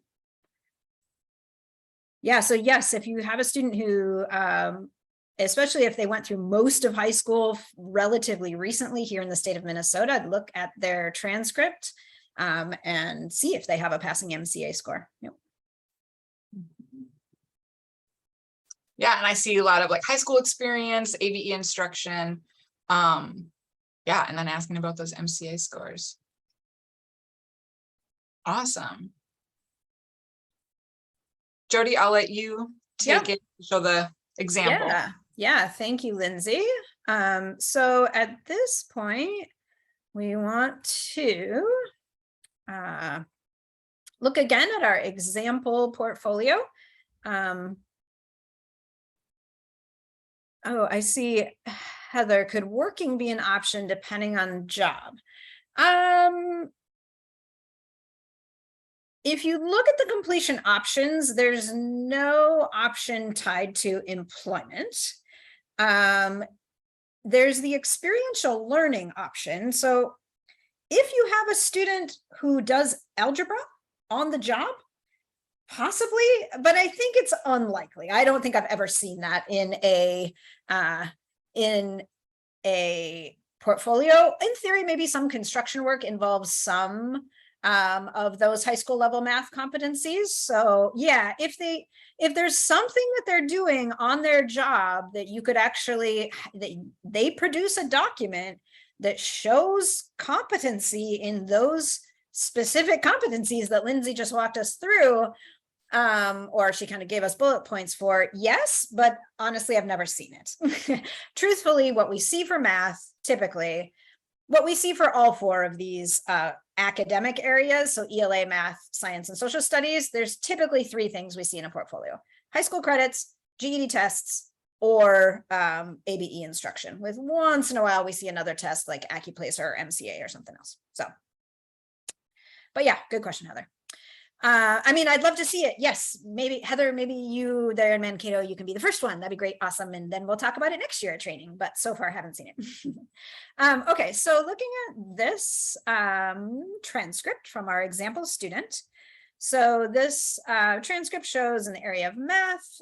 This student used high school credits for 2 of the areas and adult ed instruction for 2 of the areas. So let me show you. Let's see. Do you think I'm still logged into SID? Oh, maybe we'll find out, I guess. All right, so this is the student's portfolio in SID. I'm scrolling up, look away if you need to. So here is math. So high school, this student has high school credits, and the evidence that you need if you're using high school credits in the portfolio, you need to include a copy of the high school transcript. So this transcript has a cover page. We do recommend you use something like this. This particular template is in the resources on the Atlas website in the Adult Diploma Resource Library. So that this is something that the adult ed program produced. This kind of summarizes their analysis of this transcript and what credits they're using for what, but then you also do need to include a actual copy of the actual transcript. This one is highlighted, which is real handy. So we can see algebra is highlighted here. So they have used that in the portfolio. One thing that you will note, when a student has completed high school algebra, we also assume that they have completed number sense as well, because that is a prerequisite. Math instruction is sequential. So that's why they have claimed high school credits for both of these. We'll talk a little bit more about that on October 7th. So high school courses for number sense and algebra. And then back in the portfolio, you will see that this student did adult ed instruction for geometry and data and stats. So they have included a course description, which is one of the requirements that's outlined in the completion options document. And then they have included some student produced evidence. So this is, again, this cover sheet, and then an example of a student-produced piece of evidence that shows competency of the geometry area. So that's geometry, and then there is another one for data and statistics.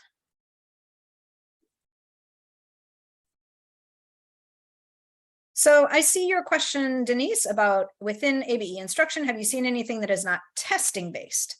I'm not exactly clear what you mean. Like, is this a test? I would say this is typical of what we see in math for ABE instruction is, we often call them a capstone or some kind of, this is work that the student has done, but it is not a multiple choice. We prefer not to see multiple choice. We prefer to see like charts and graphs and clear demonstration that the student has worked out these problems, not just, guessed the right answers.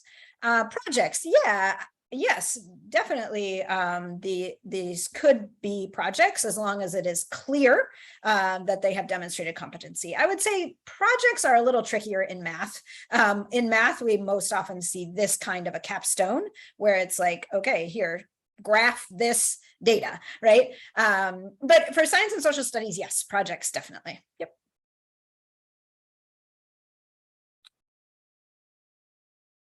All right, other questions?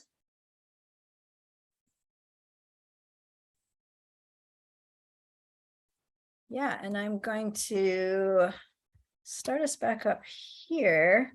There's also another resource on the Atlas website that Lindsay can tell us a little more about. And I think this is, this might help answer a question. I can't find it, but I think Matthew posed a question about like, what resources could I find in the resource library? So this is part of an answer to that question.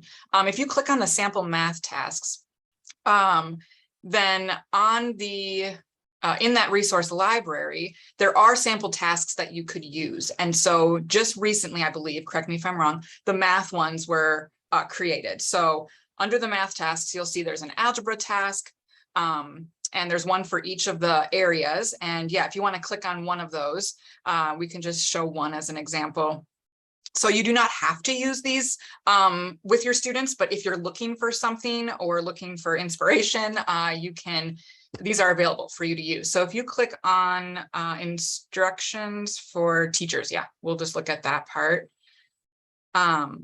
it has all the information. And then if you keep scrolling, I believe, oh, sorry, I had you click on the wrong one. Oh yeah, the materials, the Google folder has the actual task in it. And you'll see that it is called a capstone. So the Algebra Capstone task, that third one, it has the standard next to each of the problems, which is really helpful to see when submitting, so that it's like, what standard is this addressing if you're creating your own? So really naming the standard, but this already has that for you. And there are several pages. You'll see there are 8, but it covers many of those standards from that list of competencies. So these are available for you to use, one for each area. And there are also sample tasks in that resource library for the other domains as well. So just wanted to point that out. But again, we'll talk more about specific evidence and what is good math evidence on October 7th.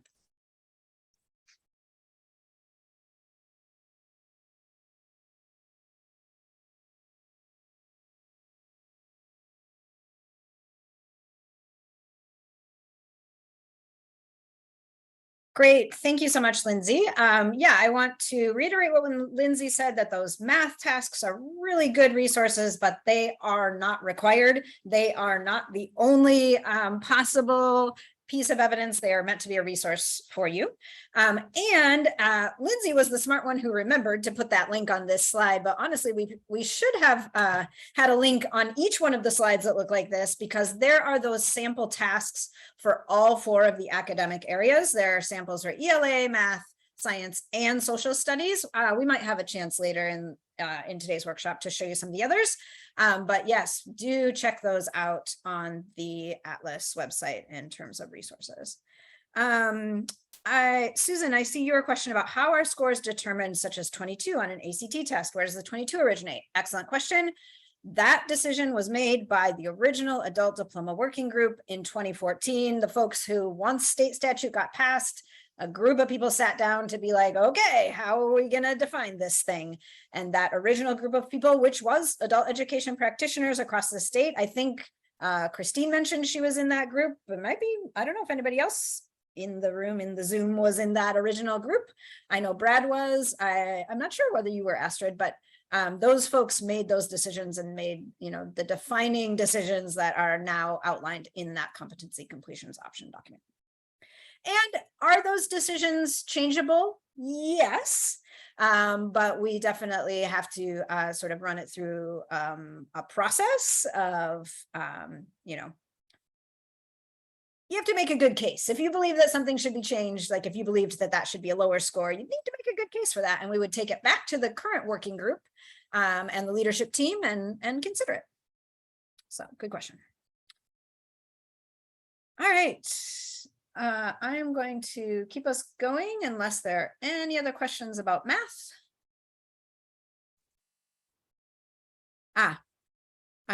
I see. Wondering if ACT scores go up and down nationally if the numbers required change. Yeah, I mean, if there was a major change nationally in like how ACT is scored and what a passing score means, perhaps. However, you're going to see folks who have an ACT score from 1984. You know what I mean? So we want, it's not only what current requirements are, but like what were their requirements when they actually got that test score.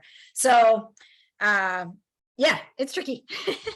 It's tricky, but good question, Susan. Yeah, Lindsay. I'm not sure, Lindsay, if is your 80% passing comment specifically about ACT? Yeah, could be. Yep, probably. That's the kind of thing that the original Adult Diploma Working Group was doing, I think, is like, okay, what's a reasonable passing score and how do we sort of define that and codify it? So, yep, could be. All right, great. I'm going to keep us going at this point. Maybe. There we go. Okay, we already took a break. All right, next we are going to talk about the domain of science. So we are working through all of the domains. This is the 3rd one of the day that we are talking about. So I'm going to walk you through the content for the science domain. So science, as you'll recall, does not have CCR standards. We don't have specific adult education standards in the area of science. So we are looking at the high school standards within Minnesota's K-12 system. So those are divided up into the 4 areas, but you will notice that the area of nature of science and engineering sort of runs throughout the other 3 content areas, which are physical science, earth and space science, and life science. So yeah, just a note that ELA and math, because they have the CCRS, which are adult specific, the competencies are really just the standards. For science and social studies, because those are actually written for high schoolers, the competencies are a little bit combined and simplified into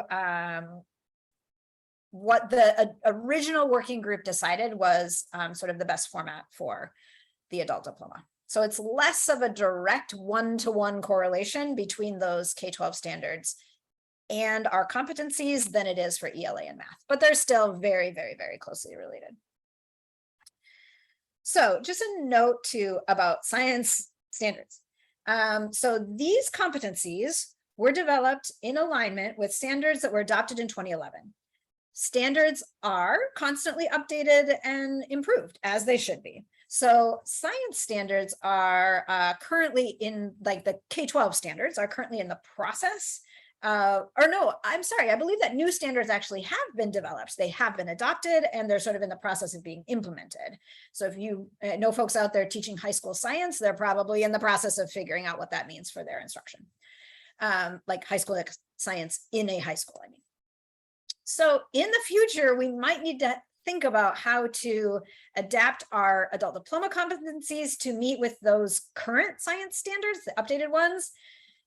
We do not have capacity to do that this year. It's not going to happen this year, maybe next year. I don't know. At some point, we do need to figure out how to do that. But for now, we're going to stick with our competencies as defined, even though they really align more closely to those 2011 science standards than to the new one.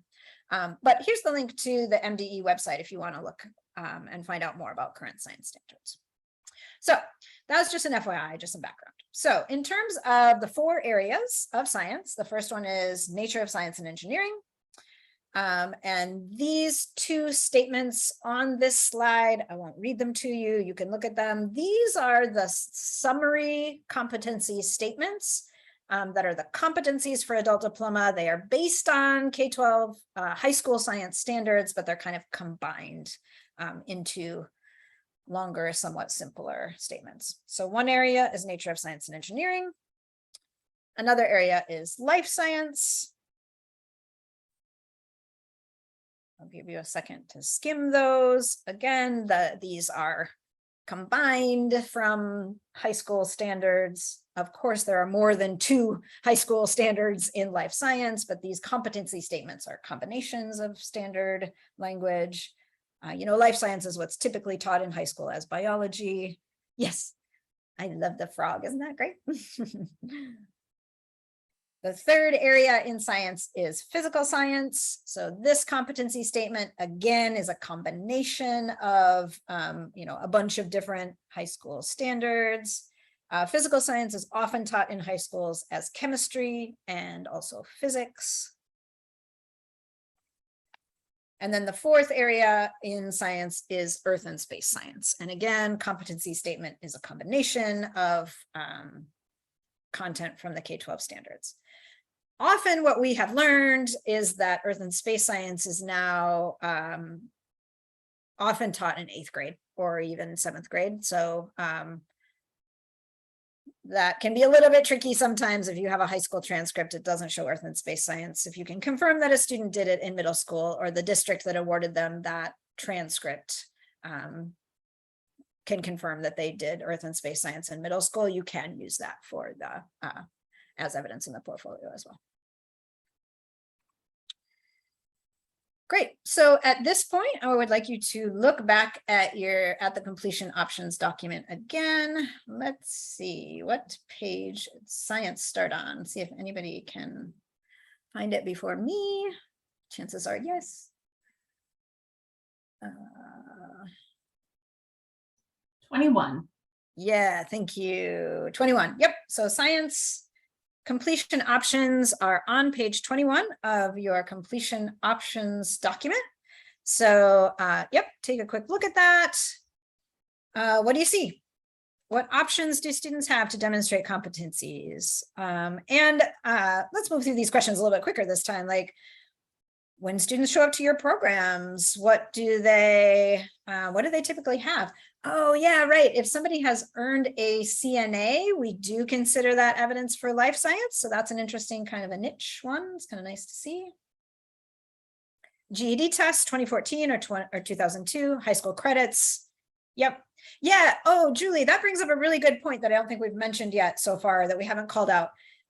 One great thing about the standard adult diploma is that if your student passed a GED test in the old series, the 2002 test series, so anytime between 2002 and 2013, they can use that test score in this portfolio. So that's really good if they pass science in 2004, and you can get documentation of that passing score and use that to show completion of the entire science domain for the portfolio. So that's a really great option for some students who started the GED in the past but didn't finish it. So that's great. Yeah, so again, typically there's pretty much 3 options here: high school credits, the GED science test, or adult ed instruction. Probably 95% of the portfolios show that. So if you have other thoughts or questions, you can put those in the chat. I'm going to show us our example here. So going back to our St. Cloud student, this is the transcript. And again, this is a combination kind of an approach. So for this student shows nature of science and engineering and life science completed via high school credits, and then physical science and earth and space science completed via adult ed instruction. Let's see. Okay, so here in this portfolio, here's the science section. High school credits, she took a high school biology course. Her high school transcript is in number sense. That is absolutely fine. You do not have to upload evidence into more than one area of the portfolio. So they put it right here, and they just put a note in the portfolio as to where to find it. Ooh, we must have it open somewhere here. Let me close some of these things. We don't need the math evidence anymore. We don't need the CNA anymore.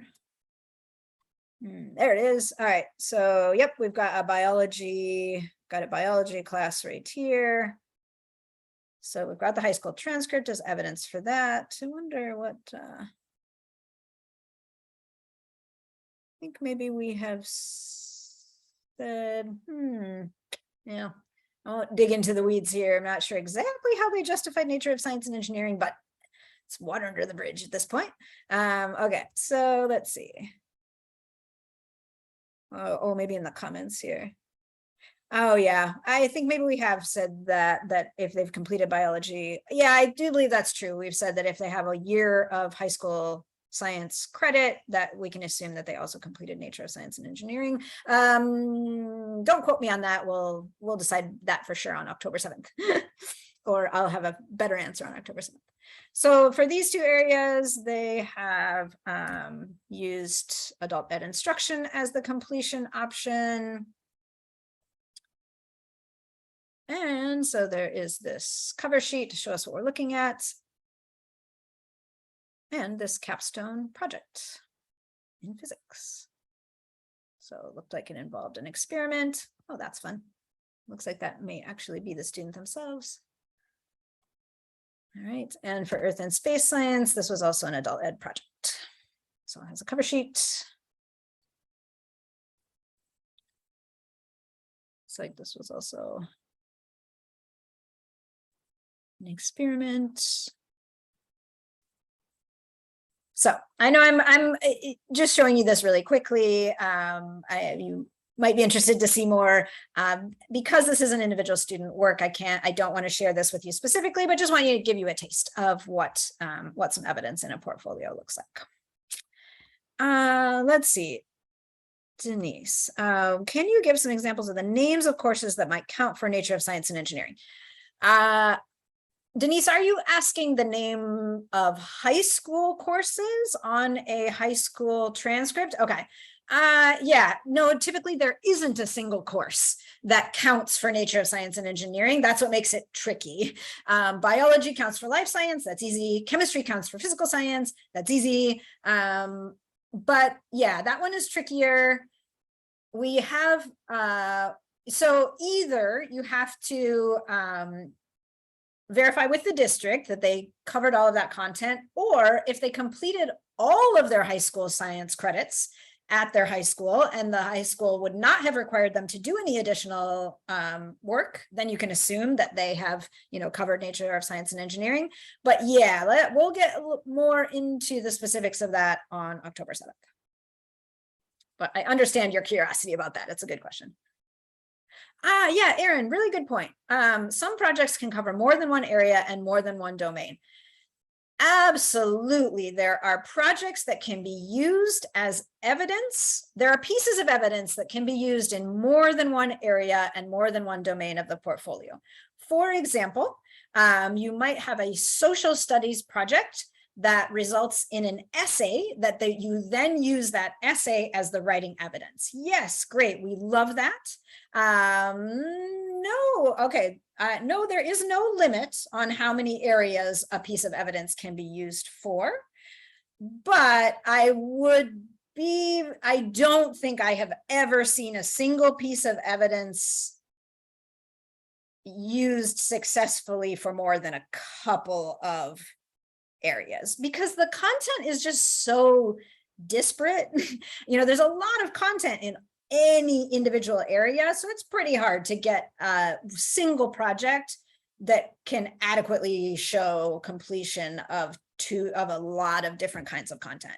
But the overlap, often there's an overlap between science and or social studies and ELA. I would say that one is very typical. And in fact, if you can organize instruction that way, definitely do it. If you can have a social studies project set up where you are also instructing reading and writing and you're having students develop those skills together, yes, definitely do that. Math and science also have some interesting overlaps, so that's another potential there. So yeah, really good point. Thank you, Erin. All right, any other questions, thoughts? I'm pausing for just a second to sort of think of where we are time-wise. Oh, great. Nice job that I put this slide in there for us. I invite you to move your body for a second, change your sitting position, loosen up your shoulders and your neck for a minute. You've been doing a great job putting questions in the chat. I appreciate all the participation. Feel free to put things on that question document as well. Let's see. Okay, good. I think, we're doing pretty good time-wise. Don't see anything else in the chat. So what I'm going to do now is we're going to take a break from talking about the specific domains and think a little bit about staffing in our programs and four-year adult diploma program. So I got kind of some thoughts and info for you to think about there.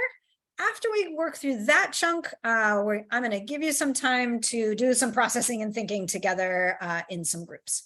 So just a couple more minutes of listening to my blah, blah, blah, and then we'll do some smaller group conversations. So in terms of staffing, you should be thinking about there are a number of different roles for adult diploma programs. We know across the state, some programs are quite large and some are quite small. And so often one staff person would have multiple roles, just like in your general adult ed programs. But we do want you to be thinking about who is going to take on each of these roles in your program, keeping in mind one individual can have more than one role, but that you do need to have all of these roles available.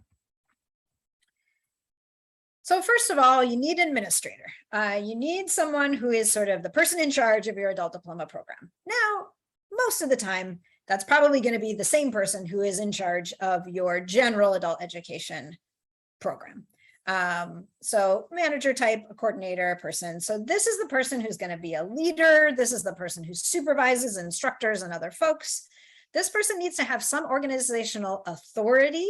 This adult diploma it's a different kind of a thing than other adult ed instruction. It's different than other diploma and secondary credential options. So you need somebody who has the authority to adjust programming accordingly and make programmatic decisions and staffing decisions so that you can offer this.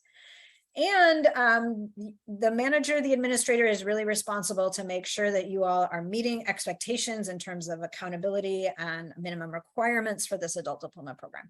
So you've got to have a leader in place. Then you need to have somebody who's the first point of contact with adult diploma students. So somebody's going to be doing intake, front desk, enrolling students, answering questions. Often that person would administer the initial assessment, which is going to be a CASAS or a TABE test. Typically this is probably the same person who's doing it in general for your adult ed program, but you want to think a little bit about who is your first point of contact, who is your intake person, what's the entry point for students who might be coming to you looking specifically for an adult diploma, and you need to make sure that that person has the right amount of information and knowledge to be able to, guide folks in your community who are showing up interested in this option. Then the one role that is specific to adult diploma that you may or may not have within your general adult education program is an advisor. So you need someone for this program who can help guide students through the process. This could be a counselor, it could be a support staff person, it could be a teacher, and it could also be your manager or your administrator.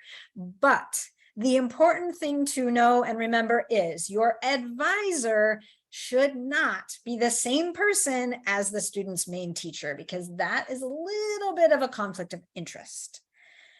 The advisor should really be guiding students throughout the whole process, should be kind of helping the student figure out, okay, what do you already have completed, helping the student build that portfolio in SID, submitting pieces of the portfolio for review when they are ready, and then at the end of the process,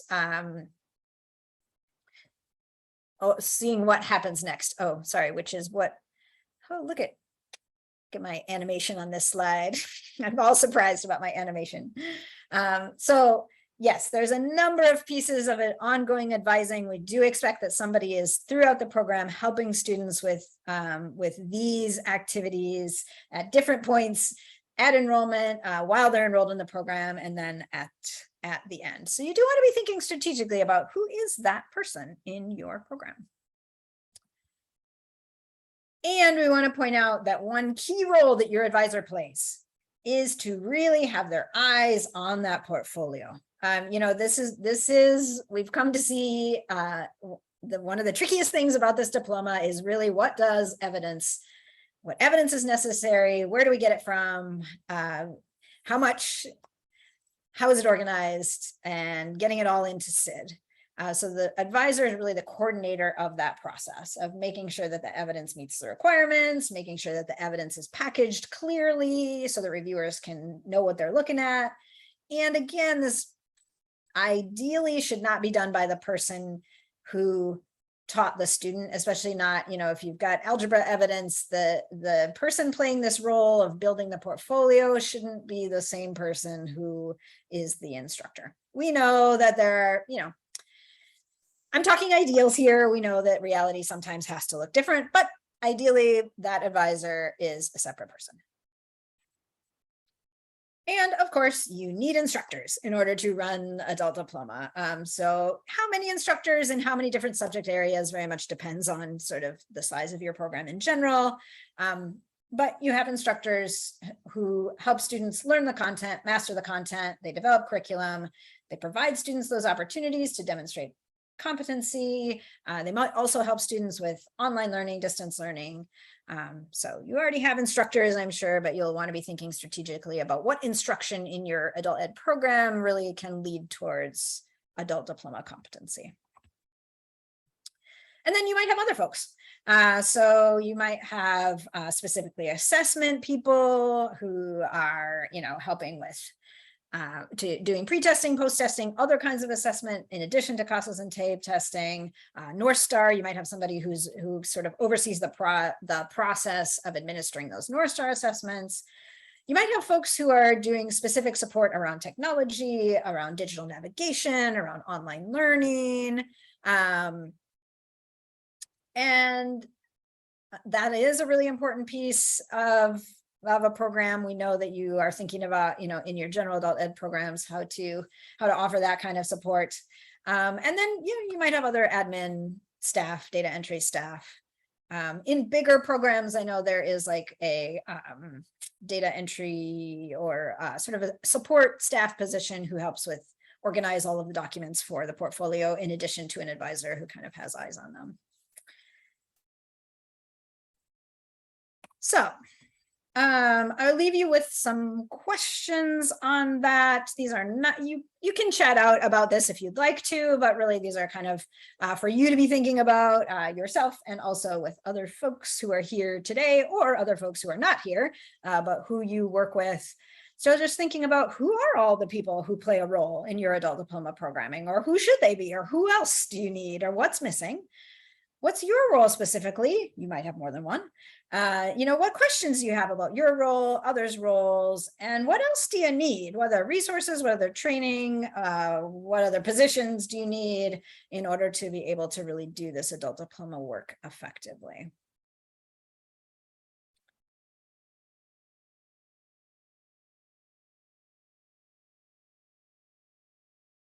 So I'm going to pause for just a second and see if there are any questions about staffing. Let's see, Julie, I see your question. Could the advisor be in one consortium that is qualified to offer adult diploma, and the instructors be from a different consortium that doesn't offer adult diploma? That's an interesting question.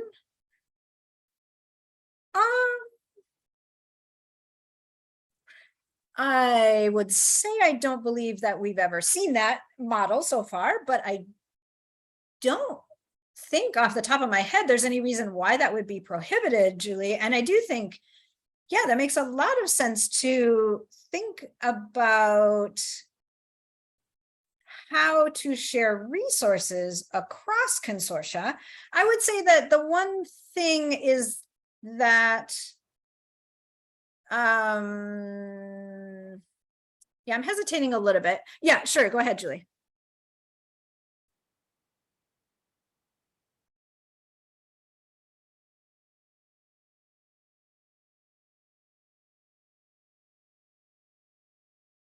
If you are unmuted, we're not hearing you yet. At least I'm not. No, I'm not hearing her either. Julie, it looks like you're unmuted, but we're not hearing you. I wonder if there's an issue with your microphone.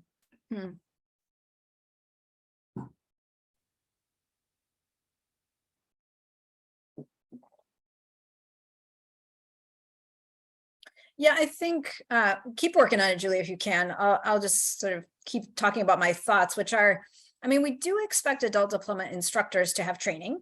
That being said, I do believe there could be like a very specific content area where there, even if a instructor hasn't gone through adult diploma training, they are qualified to teach algebra, for example. Yeah, tech issues. I don't know. Let's follow up on that maybe, Julie. Do you want to stick a little more information into the questions document? Kirsten is saying you did that, had to train instructor in Bemidji, didn't have an advisor, so we collaborated with a neighboring consortium in Cass Lake to use their advisor's help. Okay, yeah, interesting. Yeah, I think let's think about, I think collaboration is the name of the game in general in adult education in our state and also in the standard adult diploma process. I think the thing to keep in mind is just making sure that everybody who is involved has the appropriate training that they need. So, yeah, but I see what you're saying, Kirsten, about when you were between advisors. I know there was staff turnover in your program, so then you were sort of able to use advising help of a neighboring consortium.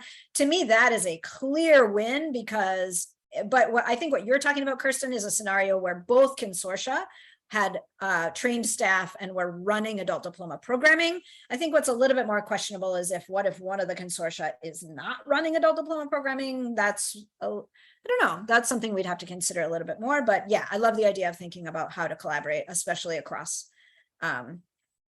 places in greater Minnesota where you are not running particularly large programs. So yeah, good thoughts.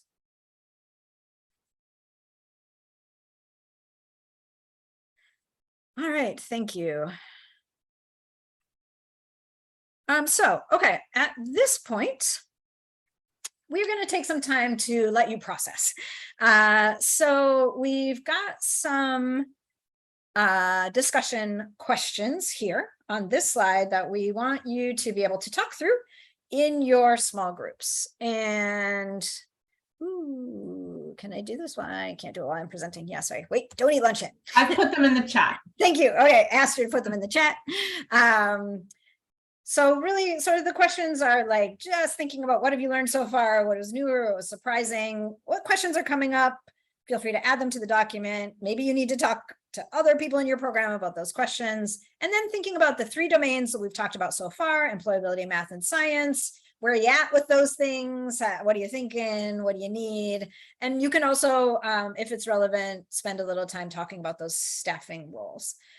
So Astrid, do you want to give us the explanation of how we're going to organize breakout groups and get people into groups here?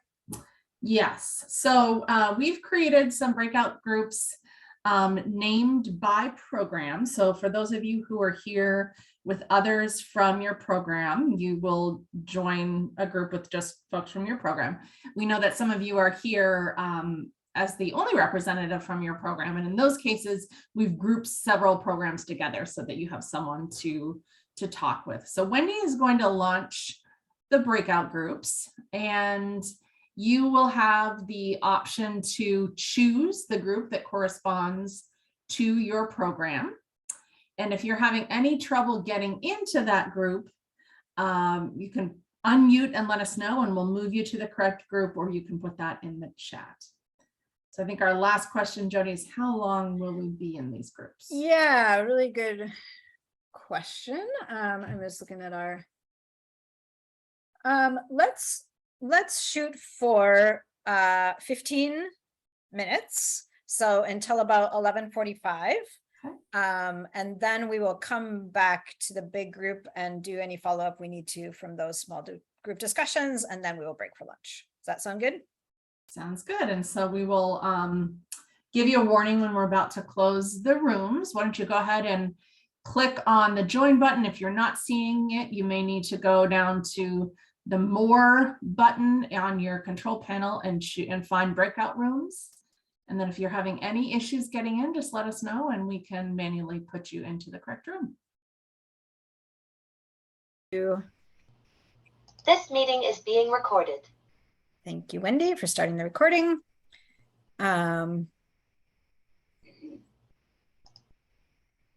Okay. Welcome back, everybody. Hope you had some good discussion in your group. First off, I wanted to see if, was there anything that came up in your sprawl group that you want to bring here to the large group, either an idea or something positive, or is there a question that came up in your group that you want to bring to the large group?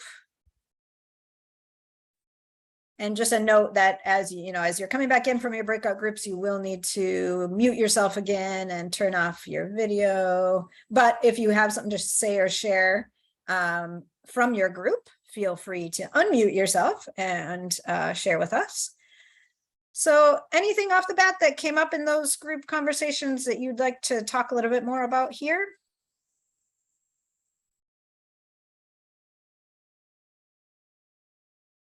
See your question, Rachel, but it looks like that was specifically to the people in your group about SID. Yeah. So I don't know that this came up specifically or directly in our group, but one thing that I think we are appreciating is having so many, well, it did come up directly. Kirsten mentioned how so many of us being trained in adult diploma is advantageous to the students, because when I first started, I had a student going through the adult diploma program and I had no idea what was happening. Right. So just having these group meetings, these 101 sessions with giving details is very helpful in getting a better grasp on what's required. Great. Yeah, good. I agree. It is advantageous to have multiple people in your program really understand the nuts and bolts of this thing. It is kind of a unique thing. It's a great advantage. It's a good option for some students, but yeah, you got to know the ins and outs of it in order to really make it work. So yeah, I appreciate that you folks up in Northwest Service Co-op have dedicated the time and resources and energy to have a group of you here today. That's awesome.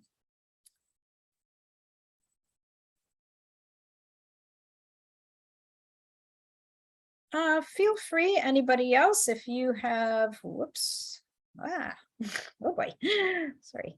If you have other questions, things that came up, okay. I'm going to not worry about my slideshow for a second, and I'm going to pull up this participant questions document. Thank you to those of you who are putting questions here. I have added some answers. I just want to take a second to talk through these really quickly, just to make sure that if you ask this question, you have it answered. And, even if you didn't ask the question, you might want to know the answer.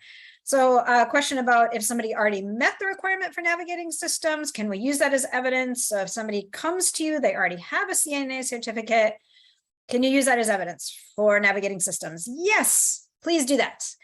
In general, the portfolio should be a combination of things that the student did before you ever met them and things that they did while they were in your program. So the answer to that one is a very straightforward yes. Second question is also a good one about North Star. Can we use Google Docs instead of Microsoft Word?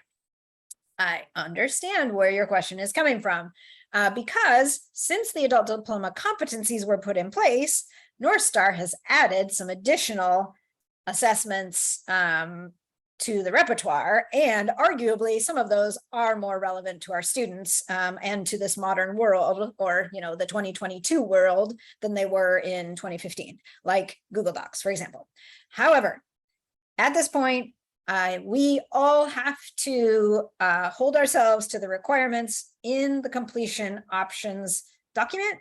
So in the completion options, it lists these 5 North Star assessments that need to be passed. That's it. There's no wiggle room. That's what it is. Now, could this document and this list be updated at some point? Yes, that could change at some point. If you want to advocate for that, the adult diploma working group would be the place to do that. Do we need to do that at some point? Yeah, probably. It's sort of the same thing as with the science standards. We have to recognize high school science standards are changing.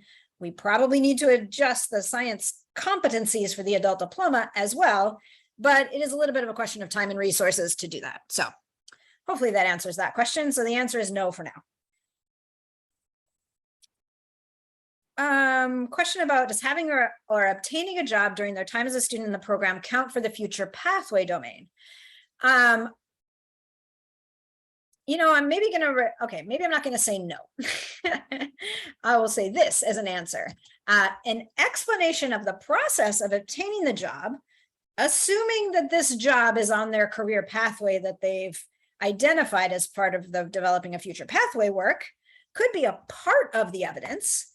So if they're going to be an electrician and they got a job in an apprentice program, then yes, part of their evidence for developing a future pathway could be an explanation of that job, how they got it, what they're going to do next, that kind of thing.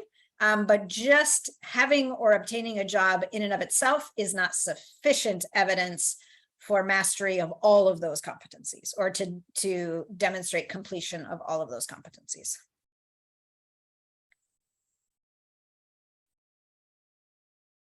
So hopefully that makes sense. And then this was Julie's question about advisors and instructors. So I think we kind of talked through this one, but I wanted to make sure there was an answer in this document as well. So sort of possibly kind of two answers. One answer is, well, staff need to be trained, but on the other hand, we want to encourage collaboration. So yeah, be thinking about that. I'd be happy to, sort of think about and talk through any other, sort of specific staffing scenarios or questions that you all are considering. So thank you for those questions. Those are good questions. I appreciate all of those. At this point, are there anything else you need clarification about, questions?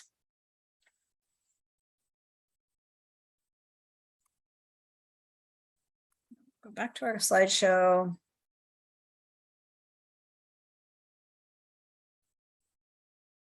I guess before we break for lunch, I'd just like to do a little bit of a sort of a temperature check of the room of like, how are you feeling at this point about what you've learned and heard so far, and sort of about your adult diploma program planning. Are you feeling confident? Are you feeling overwhelmed? Are you feeling like you have a lot to learn? Are you feeling like it's making sense? Give me a sense. Informative. Okay, that's good. Are you feeling optimistic? Okay, doing good. All right. Oh, I'm glad to hear, Megan, that you and Abby had some good discussion. Okay, getting ideas. Great, good to hear. Anybody feeling overwhelmed? Have had the info but helps to dig into the details? Yeah, good. I'm glad. Oh, glad you feel better, Heather. Makes sense. Okay, filling in some gaps of what you already knew. Great. Yeah, that's good. For those of you who've sort of been around, been around for a while, you probably had the basics, but yeah, still learning. Excellent. Okay. Good to get things organized in your mind. Okay, great. That's helpful. Yeah, please feel, yep, lots of learning. Excellent. Feel free to throw out too what you're not feeling good about, or what's concerning, what's lingering for you in terms of, questions and doubts. It's okay to have those things at this point too. All right, great. I think that we are ready to take a break here. So, Wendy, if you want to go ahead and pause the recording. Oh, yes. Thank you, Wendy, for starting the recording up again. So I'll come on camera here for a minute just to welcome everybody back. So, appreciate everybody's participation this morning. And we're going to follow kind of the same format this afternoon. We've got 2 more domains to walk through, a couple other sort of nuts and bolts kind of practical things, and some time for you to meet and plan and discuss with your group again if you want to take some time to do that. So, but before we jump back into walking through more sort of the technical information about domains, I asked a couple of our reviewers from our review team, who are also experienced adult diploma advisors and practitioners out there in the world, if they would be willing to just come today and kind of share some basic information about kind of how adult diploma works in their program. So I'm super grateful that Amy from Detroit Lakes and Stephanie from Minneapolis volunteered to come and share with us a little bit. So these are the two questions that I put out to them about typical flow or process for an adult diploma student, and then helping students decide between adult diploma and GED. We know that's something that it can be a process or a decision or a bit of a back and forth sometimes. So yeah, I know Amy is here. I know Stephanie is finishing up with a class, so she was going to join us as soon as she can. So I'm wondering, Amy, if you would turn on your camera and introduce yourselves to us and share a little bit about those questions. And for the rest of you, this is an opportunity for you to ask any questions you'd like to, some folks who are like out there in the field doing this work. So thanks so much, Amy. Go ahead. Hi, everyone. I'm Amy Fish. I'm coming in from Detroit Lakes. We've been involved in the adult diploma program since the second year of the pilot. We're in 10 school districts, and all of our sites are one-room schoolhouse with one teacher trying to work with students on all subjects, just whoever shows up each day. Now, I know several of you are probably in settings like that. As far as the process, first of all, we very rarely have students coming in saying that they're coming for the adult diploma, simply because most students out there don't know about it. They only know about the GED option. But we have a standard intake process for intake and orientation for students who don't have a high school diploma yet, if they need that credential.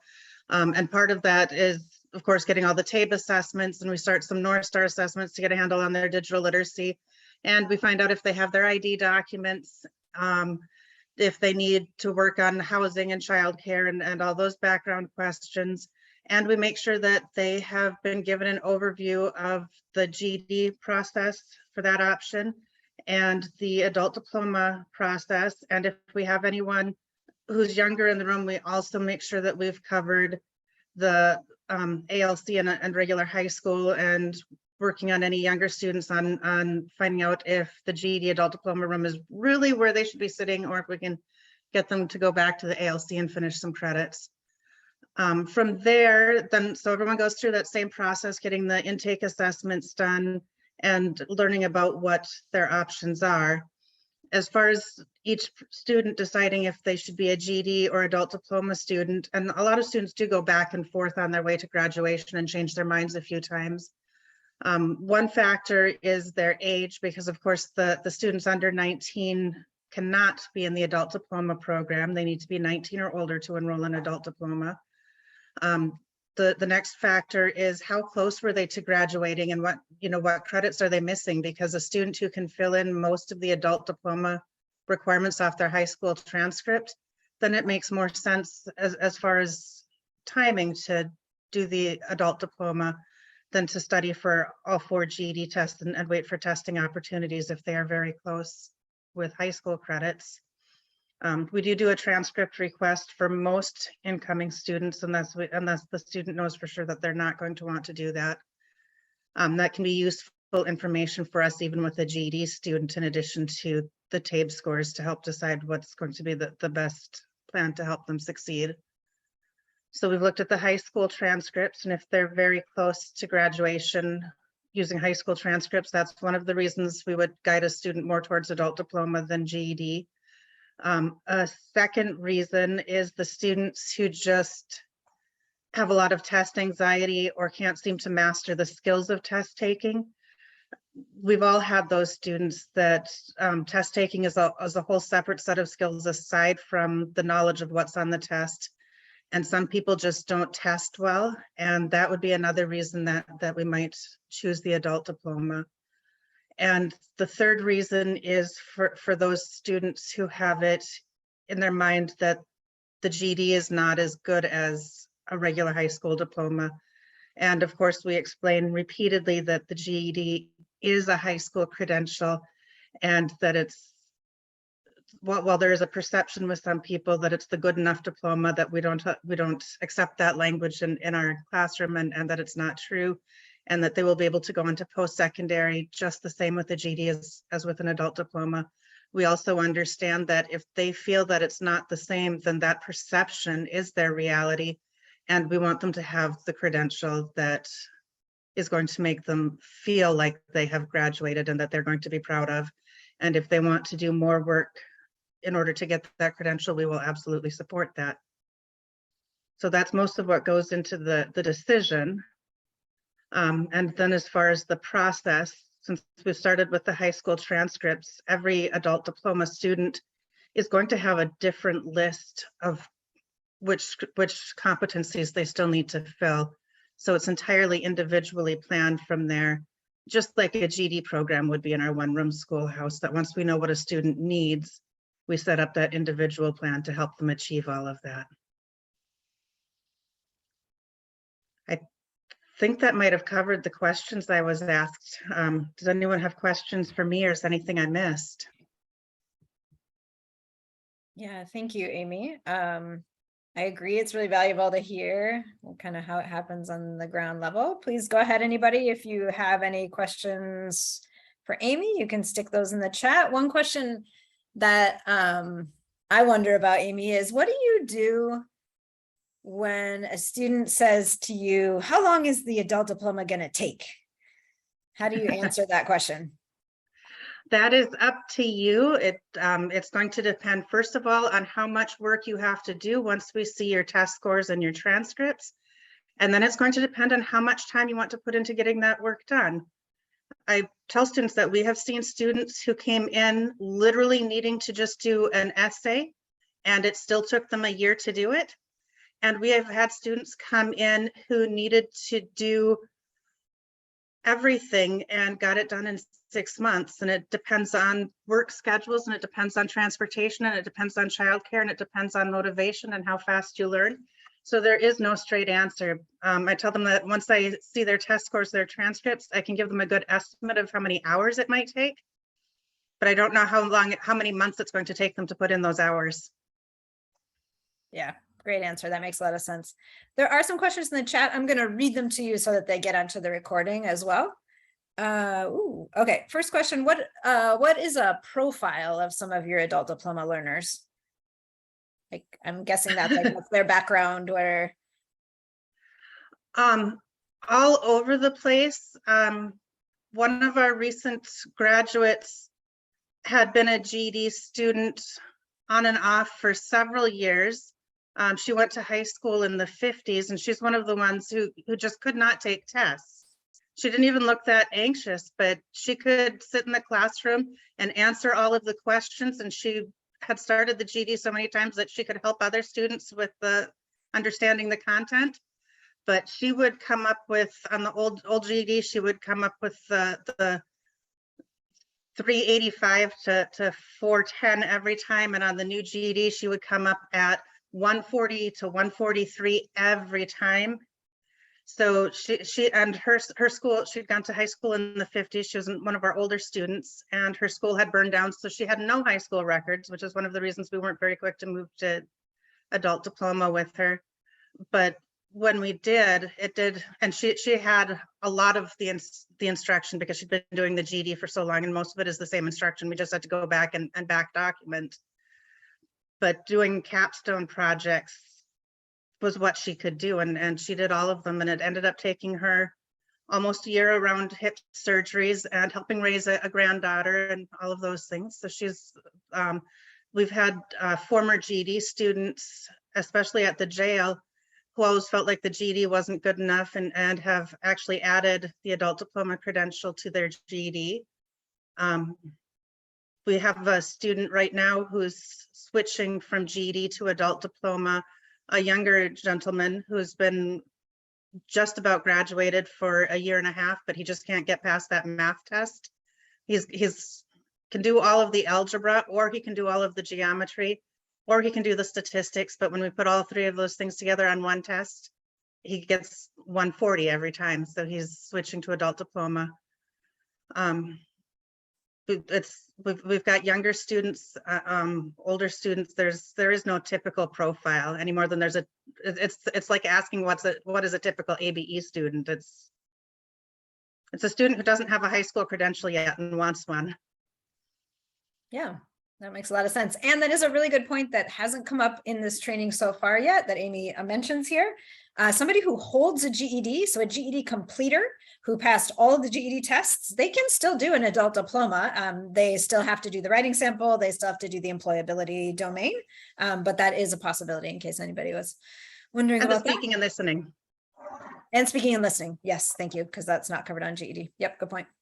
Question, Amy, what are your approximate percentages of students who choose adult diploma versus GED versus back to ALC? Very few students go back to the ALC. We put a lot of energy into trying to talk them into it, but they are 17 and 18 and 19-year-olds, and they just don't want to hear what we have to say about it. So they mostly choose to stay in the GED or adult diploma program. At that age group, of course, they mostly choose the GED because they aren't old enough yet to choose the adult diploma. At that stage, because they've been in the orientation with a larger group, they've heard about the adult diploma, and that's what most of them say they want, but they aren't old enough. So it's okay, then go finish those credits at the ALC. You can't finish them here. So we try again. Then they usually stay in the GED program, and in that age group, we have not had the best success rate with getting them to finish anything. So we're actually seeing a lot of them come back when they are old enough and starting to do the adult diploma now. Yep, that makes sense. This is an interesting question. How many attempts do you find students need to pass the GED? So for most students in our program, they pass the GED subjects on the first attempt of the official test, except for those that have specific test issues, because we have a closed test center and our students are not allowed to take an official GED test without getting a 150 or better on the practice test on the subject. So Amy's students pass on the first try because they're prepared before they try. But it does take us more than one try on the GED ready most of the time. Yep, that makes sense. Makes total sense. Yep.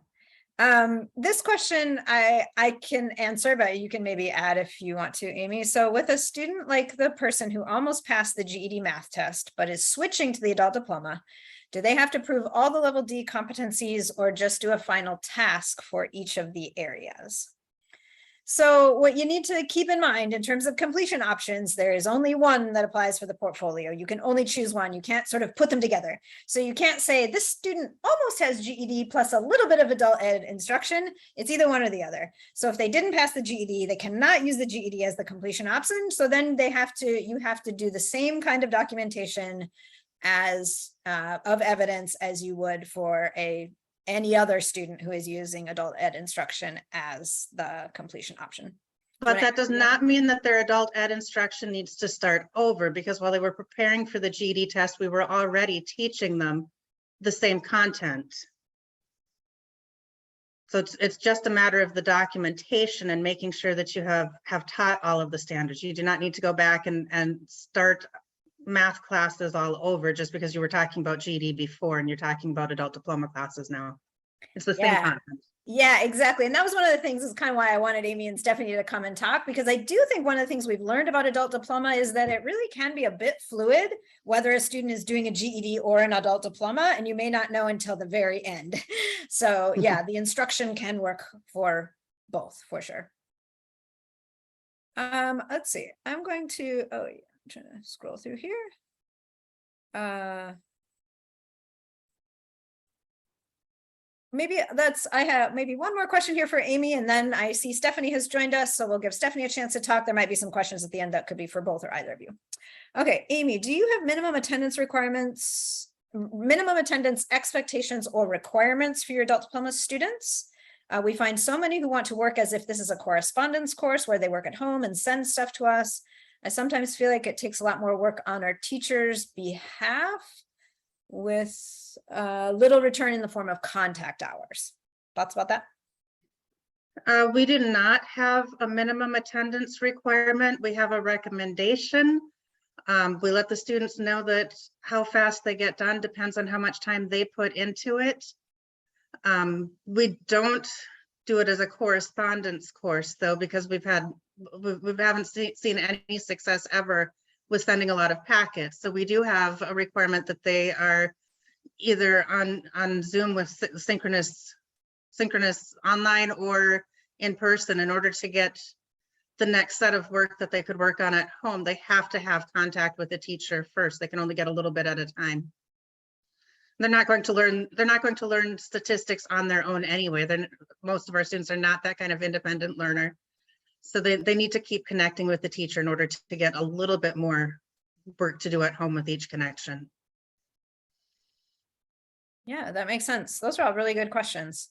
Thank you, Amy. So at this point, I'm going to invite Stephanie from Minneapolis Adult Ed to share with us.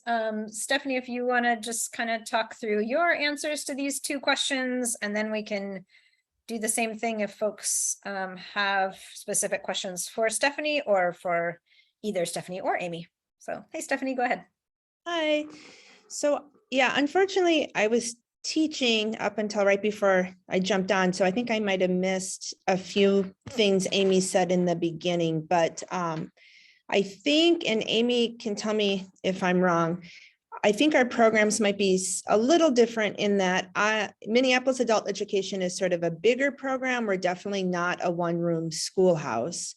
So maybe I will be speaking more to how we set some processes in place for managing student flow within a larger program. So in our program, when we started the adult diploma, it was maybe 3 years ago. And one of the things that was a big challenge for us was just getting everyone, all of our staff on board with the fact that we were now offering both of these completion options. So up until that time, we sort of organized our program as you were an ELL student or you were a GED student. So one of the things that we did pretty early on was we started pushing to refer to our classes as ELL or HSC, high school equivalency. And it's just a small change, but it was sort of to remind people that we now had this option that was not the GED. So I would say that was kind of a big hurdle for us, was trying to make this sort of mind shift from just preparing for the GED to having other options available. So when students enter our program, everyone goes through an orientation. I've created some slides that have been integrated into that orientation process, and students learn about the adult diploma as an alternative to the GED or another option. So they hear that information during the orientation, which is a week long. We also created this intake form. It's a very simple Google form, but it's linked in the orientation. We use Schoology as our learning management system. So during orientation, students start to become familiar with our tech, and part of that is using Schoology. And so when the teacher talks about these different completion options, students are shown the form. They would fill out the form. It's really simple. It's just sort of name. It asks if you have any high school credits or if you attended high school in the US. And maybe it asks if you've ever taken any GED tests. And this is just sort of to get students on our radar, because what we found was happening once we started offering the adult diploma, what we would find was students would tell their teachers, oh, I'm a diploma student, or I'm working on the diploma. But the student had never connected with me as the adult diploma coordinator. So I had no idea what this student needed. We wouldn't have transcripts. So there was sort of this, students would be self-identifying as being diploma students without us having any without us having done any information gathering. So when we started using this form, this really helped. All of our registration staff and all of our teachers now know if a student says they're a diploma student, they need to have completed this form. And then once they complete the form, we sort of send out this kind of scripted email that gives an overview of what the adult diploma is. And we explained to them that the first step for most students will be getting us their high school transcripts.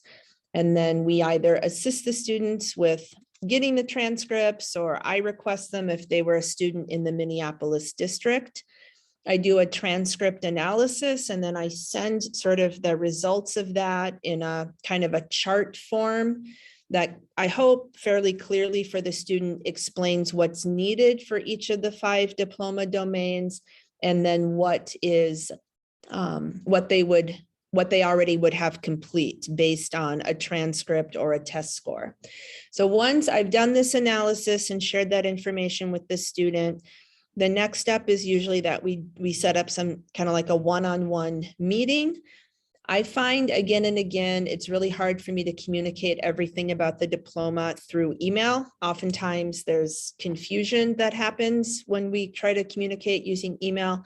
So I try to set up either a phone call or like a Teams or a Zoom meeting with people, or I have them come in person, and we just really go over the requirements. In particular, I kind of separate the requirements. I talk about the academic requirements that are very similar to the GED, and then I talk about the career and employability requirements and what students need and what kind of evidence we should be gathering.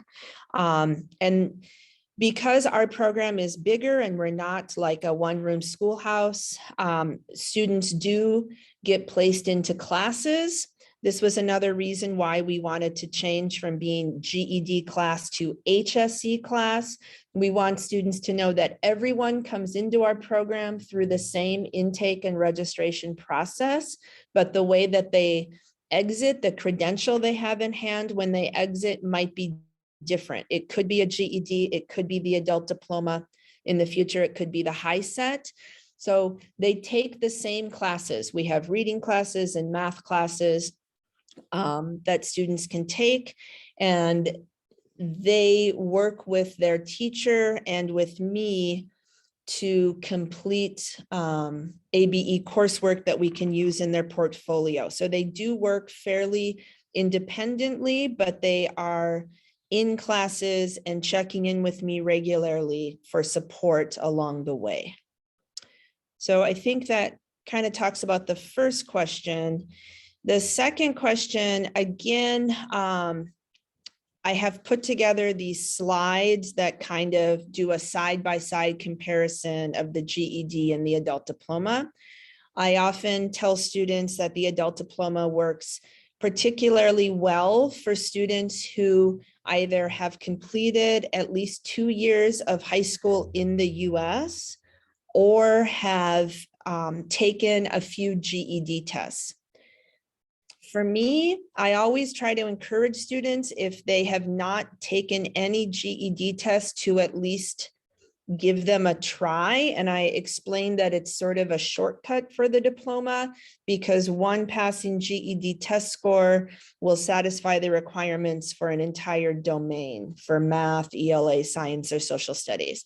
Of course, if a student is really anxious or really is against the GED, we let the choice rest with the student, but we try to encourage them to at least try a practice test before kind of shutting that door. Another thing we're doing in our program is we're trying to really proactively identify students who have taken the same GED test multiple times without success. For us, this is mostly the math or the RLA. When it's the RLA, it's often our second language students who just kind of run out of time to get through all of that reading because English isn't their first language. And so we're trying to, myself as the adult diploma coordinator, we're trying to work more closely with some of like our ELA or reading teachers. And we're trying to identify students and kind of check in with them after they've taken that test, maybe 3-4 times. We have some students who take that test 5, 6, 7 times without passing. And then we like to just make sure that they're aware of the adult diploma, and we try to kind of remind them that that's an alternative so that they don't have to be stuck on, one subject, so to speak. How how do you see, so I see Denise asked, how do you see past GED attempts? Okay, so usually I have to ask students, I have to say, have you taken the GED test? Like if they're new, I have to ask them. If they've been working with a teacher, like, you know, if they've been working with the RLA teacher, usually our students, one of the things they really do self-report is I went and took the test and this is my score. So teachers often know that a student has taken a test multiple times and not got that 145. But usually we always try to make sure that students' GED accounts are linked to our program so that we can see their scores. That's one of the things we talk about in our orientation. Actually, students create their GED accounts and we make sure that they select our program so that we get the scores. So that's kind of how things work for us. And if there are any other questions I can answer, be happy to do that. Yeah, thank you, Stephanie. That's really helpful. I do think, yeah, I think it worked out really well to have Amy and Stephanie because you, as you pointed out, Stephanie, you are in quite different programs, different settings, one in an urban setting, one in a greater Minnesota setting. Actually, Stephanie, I wonder if we could put out the question to you. This question went to Amy earlier too. Do you have a sense or can you sort of estimate of students who enter your program looking to or close to finishing a high school credential? How would you say that it kind of falls out percentage wise of how many end up doing GED and how many end up doing adult diploma? Do you have a guesstimate at all? You are muted still, Stephanie. I'm sorry. No worries.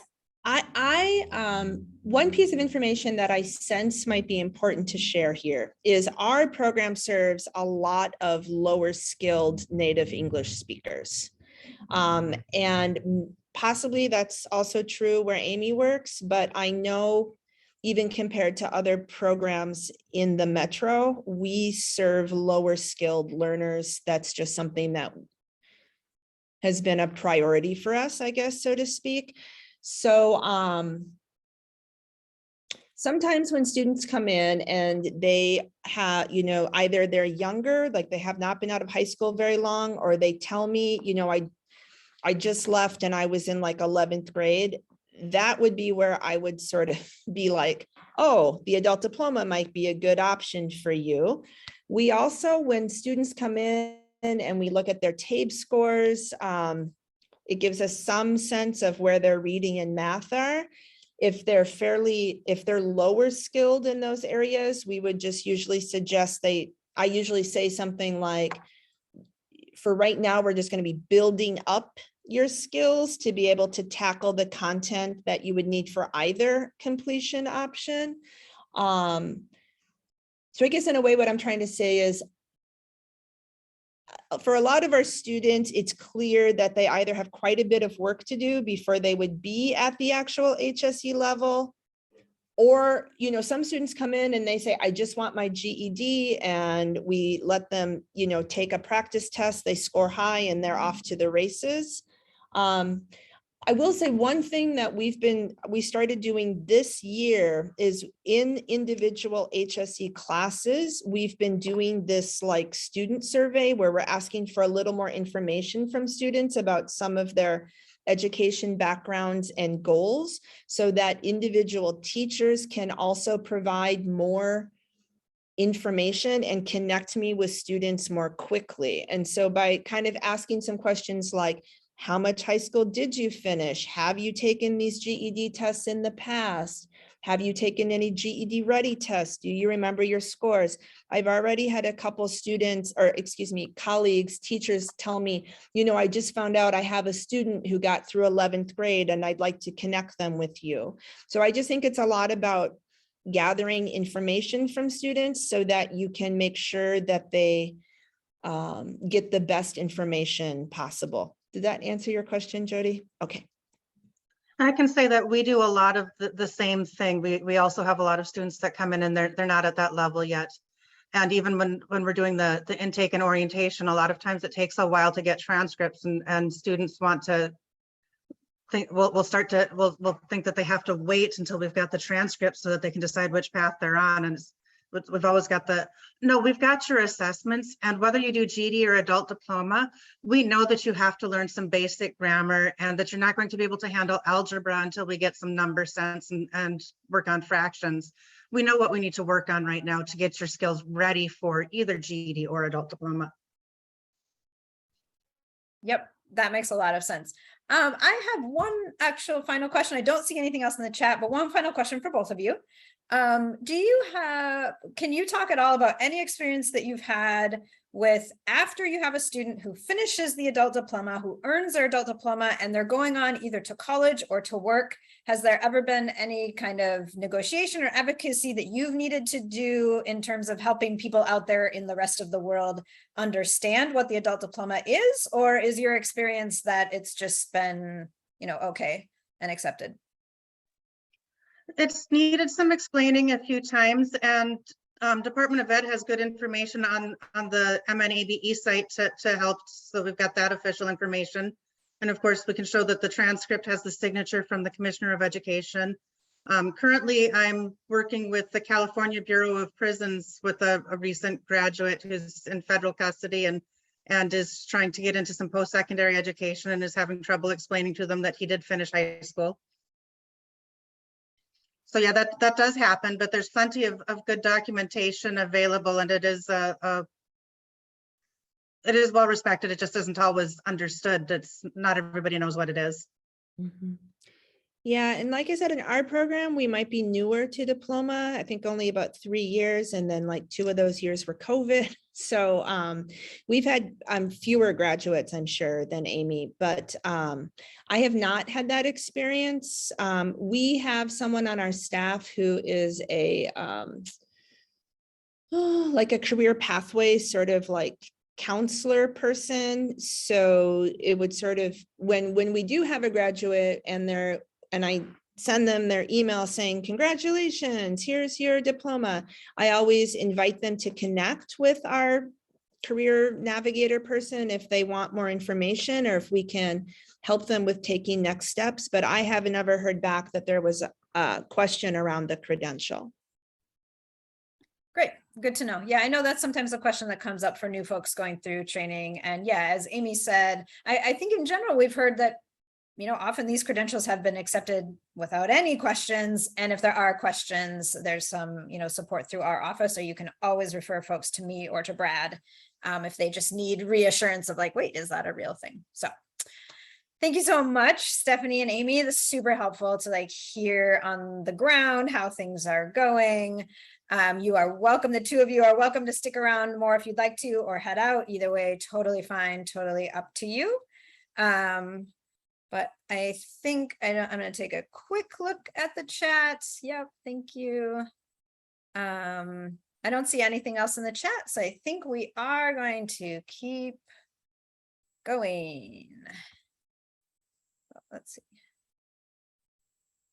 Oh yeah, good point about GED. Yes, GED manager, Brandy. Yeah, GED manager came up a little bit there, which is something we hadn't mentioned yet today. Yeah, GED manager is a way that you can sort of keep your eyes on your students' GED stuff and progress and what they've done in the past. So that's a good thing to know about. Connect with Brandy if you want to know more about that.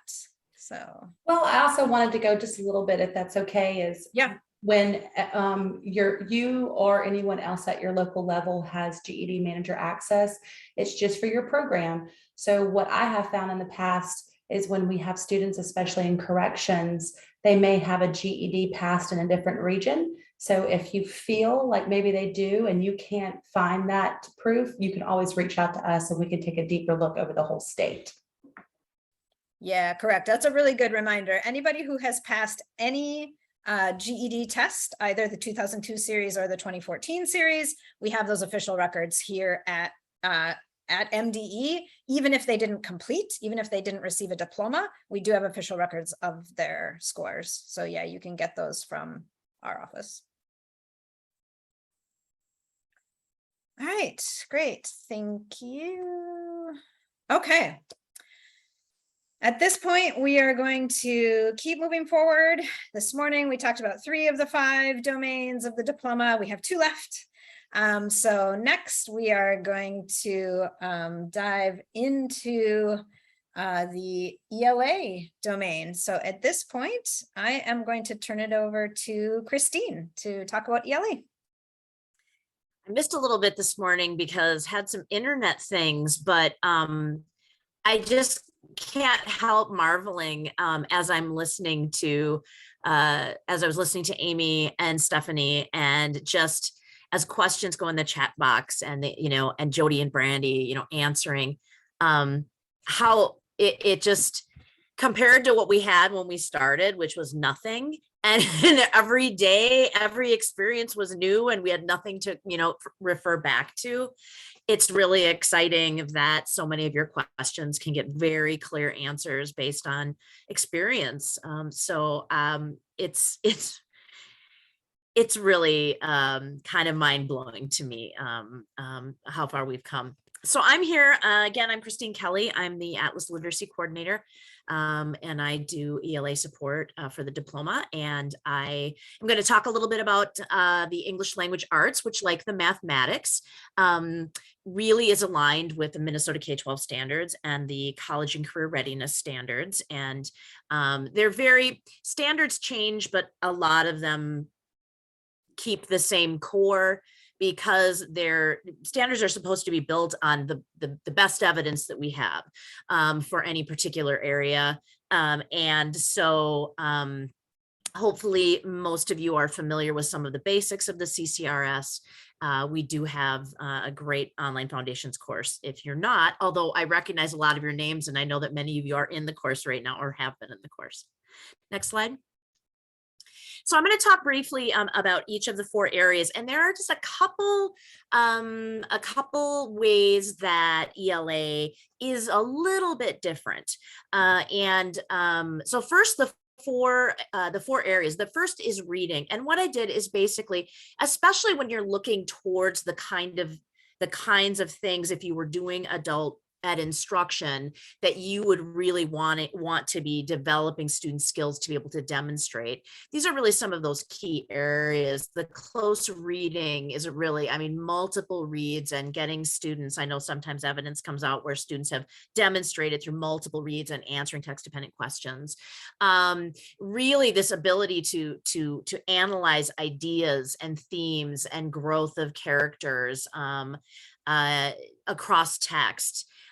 Vocabulary is very heavy in the ELA standards. And so not only having the skills to determine meaning, but also understanding how word choice and how precision of word choice can impact what the writer is trying to say. Text structures are very important, also as far as how they help develop ideas.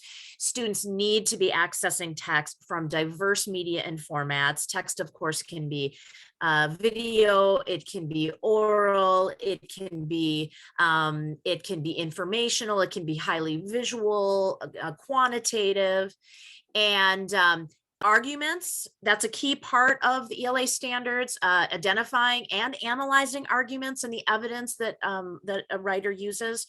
Comparing texts. So this is a big one, and we're seeing this now on some of the initial high set. Also, if you use CASAS goals as a reading test in your program, comparing texts is an aspect of that. And then really being able to do these things independently and proficiently on an appropriate level of text, and that the appropriate levels of text are defined in the Blue Book. Next, we have writing. So argumentative and informative explanatory text, that's really key for the higher levels of writing in the standards. And clear and coherent writing. So it's well organized. It has, a clear structure, introduction, conclusion, those types of things. and that students are engaging in the writing process at points where they are going through brainstorming and drafting and revising and editing. Technology is a key piece, that students are using technology to produce. They're using technology to publish and also to collaborate. And that's where we see some of that intersection with the North Star digital literacy standards, where students learn how to use Google Docs and how to make comments, and you kind of collaborate within a document. Research is a key part. They can be very short research projects or longer. Really digging into how to gather resources, how to evaluate the validity and the quality, and how to integrate those resources without plagiarizing. And finally, employing text evidence, really getting into, you're making an argument, or you have your topic and you are really able to include a lot of evidence to support your ideas, your claim, etc. So a writing note here is, and this is a key point for ELA that's a little different, all portfolios must contain at least one piece of student writing, and that must be informative or an argument essay. Using the checklist, we'll talk just very, very briefly. The checklists were a big project that we developed in the working group. But the piece of student writing must meet one standard at level E, regardless of which competency completion options are used for this section.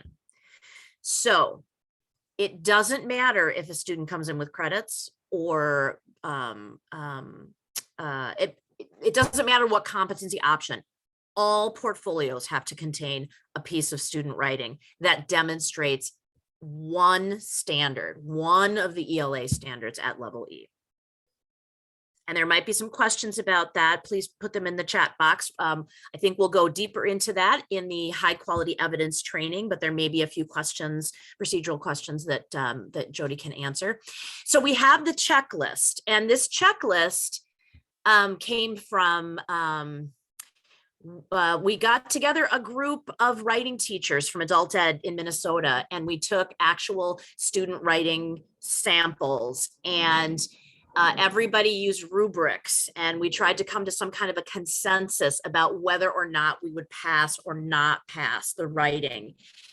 And then we brought it to the working group, and as a working group, we looked over what we would consider passing essays and generated a list of characteristics that need to be there in order to demonstrate level E, and have a minimum quality for the writing piece. So this was developed with many people, and consensus of the writing group. And the checklist, really, you want to go down it.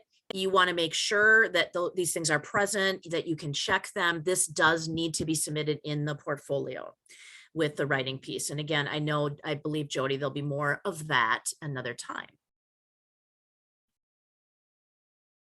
So then we have speaking and listening. And speaking and listening, of course, is an area that, even if you take the whole GED, you don't need to demonstrate speaking or listening. And so speaking or listening, it is collaborative discussions. Now, this is where, especially in ABE instruction, the collaborative discussion. So it isn't just the standard where it says students need to be prepared for discussion. Collaborative discussion, there needs to be evidence that they are engaging each other, asking questions, disagreeing respectfully, saying to, I think I heard you say this, is that correct? So that collaborative discussion, students need to be exposed to, again, that diverse media and formats. Text can be almost anything. Evaluating a speaker. And I know that personally, when I've done diploma work, doing some work with TED Talks and having students do some analysis has been pretty successful. Students may present information, and they need to present information very clearly and effectively. integrating digital media into presentations, and in some cases strategically, so not just including a video or a visual, but actually strategically including it as part of the presentation, and adapting speech to audience and tasks so that they can demonstrate that, depending, again, audience is such a key piece of writing and speaking, is understanding your audience and adapting your level of English, your formality of English to the task and to the audience. So one note here about speaking and listening. As I said, the GED does not test speaking and listening. So the way that students frequently demonstrate speaking and listening is they may have K-12 credits from their transcript that would be considered something that would serve as evidence for speaking and listening. For ABE instruction, that's the other way that speaking and listening is demonstrated. And I've had students do all kinds of things like analyze TED Talks, give presentations, short presentations. Some of my students graduate, they've written graduation speeches and given them at graduation. And so there's a lot of different ways that students can show.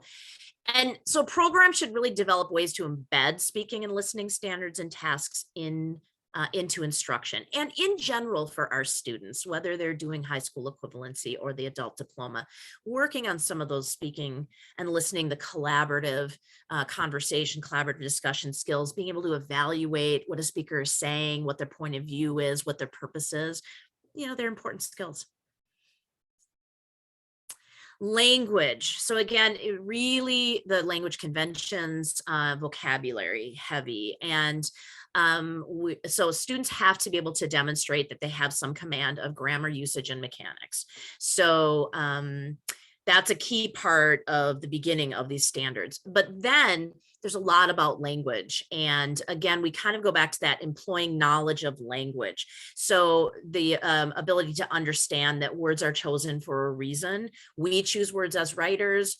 As readers, we need to interpret, we need to take what we know about language to determine, what the meaning is, what the message of the writer is.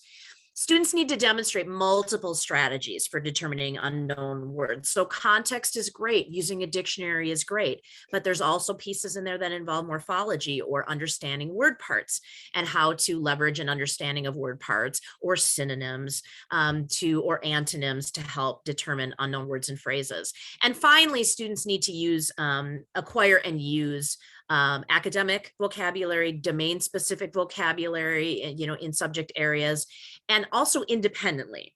So we want our students to be able to have tools to determine language that they're unsure of, words, phrases that they're unsure of, to have the ability to do that independently, and to be able to use a college and career readiness level language when speaking and writing. And so the question here is, what if your student passes the GED reasoning through language arts tests? So they come in and they've passed it.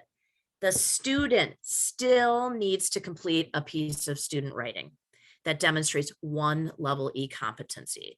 And the student needs to complete a completion option under speaking and listening. So this is regardless, the student comes in and they passed the GED, they still need to demonstrate writing. They still need to demonstrate speaking and listening.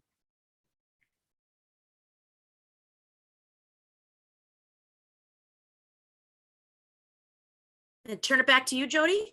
Sure. Yes. Thank you, Christine. Yep. If you have any questions,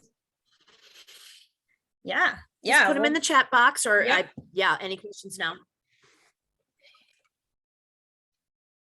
Yep. I'm going to leave that question for a second, Susan. So as we have done throughout the day today, now is the time where we're going to take a look at the completion options document. So I invite you to open up that document and take a look at the ELA section, which on this slide, I remembered, or somebody remembered to add the page number. So it looks like that starts on page 11 of the document. Yep. 10, 11 might look a little different depending on how you have it opened in Google Docs or in Word. But take a look at the competency completion options for ELA. This is a kind of a longer section of this document. There's a bunch of different options for ELA. So first of all, yeah, go ahead and add in the chat. Yeah, thank you, Wendy, for putting the link to our folder with materials is in the chat if you need that again. What do you see when you look through this section of the completion options document? What are some different options that students have to show they have completed these competencies? And what do you think? And if you have some experience working with adult diploma students, what do they most typically use in your program? Yep, prior experience for sure, which could include high school credits, test scores,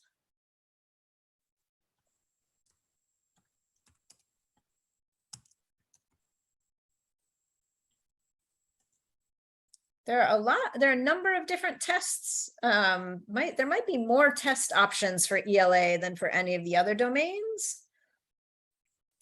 So there's of course the GED, there's also AccuPlacer, ACT, MCA, grad, and the TOEFL test. Oh, and a couple options for the ACTFL. Oh, I don't think we've ever actually seen that.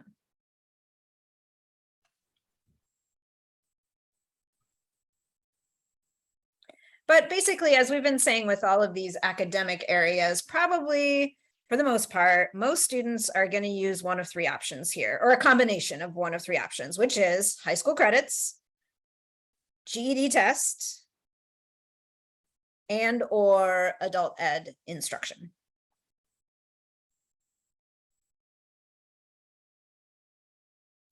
That makes sense? Anybody have questions, observations, looking at the completion options document? Does anybody see anything you're puzzled by? I was going to look back at your question. I can answer the first part of Susan's question. Yeah, go for it, Kristen. While people are thinking about these other questions. I think a simple example of integrating digital media. Integrating digital media, this is the difference between the level D standard and the level E standard. D, students need to, if they're doing a presentation and they are, integrating some visual, pictures, images, they might, throw in a video or something like that. Strategically integrating digital media is that it's not just appearing there, but there's something that the audience that there's a purpose for it. So I had a student once who he did something about texting and driving a presentation, and he found this very short video of a survivor of an accident where someone had been texting and driving, and it was like a 3-minute video. And he showed it at the beginning, and then he asked some questions of the audience as far as, how do you feel after looking at that? Did you connect to this? He actually used it in a strategic way to get the audience, and the audience actually engaged with the video to kind of set the stage. So that's a difference between, putting up a couple pictures and then actually using something, or having a digital or visual data or something, and then actually having the audience interact with that data, or have to do something, or talk to each other about it, or talk about what they see or what they notice, if that makes any sense. Yep, that does make sense. And that's helpful, Christine. Thank you. I'm going to answer your second question, Susan, which was about when you say K-12 credits, is it really 9 to 12 credits, or is there a time when something younger would count? So in general, the competency completion options document refers to high school credits, which, yes, we are assuming the general assumption is those are credits awarded in 9th through 12th grade. There are a couple of limited circumstances where we have realized that it probably does make sense to accept middle school coursework. One is Earth and Space Science for science. The other is that sometimes algebra gets taught in 8th grade. I know my 8th grader took algebra in 8th grade, and then geometry in 9th grade. That's becoming more and more common, I think. But not for ELA. So for ELA, we are really only looking at 4 years in order for a student to complete the whole ELA area with only high school credits, they would have to have 4 full years of high school credit, including a speech course to cover speaking and listening. But they still have to do a piece of student writing. So that somebody asked that question, I lose track of who, but there is no circumstance under which a portfolio does not need a piece of writing. Every single portfolio has to have a student essay. It also has to have a resume. Those are the 2 things in every single portfolio. Let's see. I think we got all of the questions. Good questions. Yeah, thanks everybody. Okay, so I'm gonna go ahead and look at our example. Yeah, Megan, does every portfolio need speaking and listening? Yes. However, it is possible to use high school credits for speaking and listening. So if a student had a speech course in high school, that can be the completion option.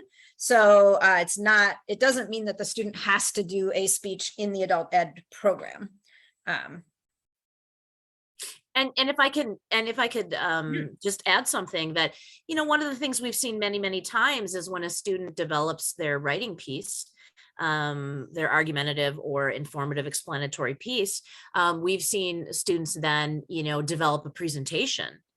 Yes. A detailed presentation, and give a presentation about the paper that they've written. So doing, a combination, or, something else where they're doing an activity for another one of the content areas and then actually connecting it to a presentation. It's kind of a nice way to combine and get, more bang for your buck.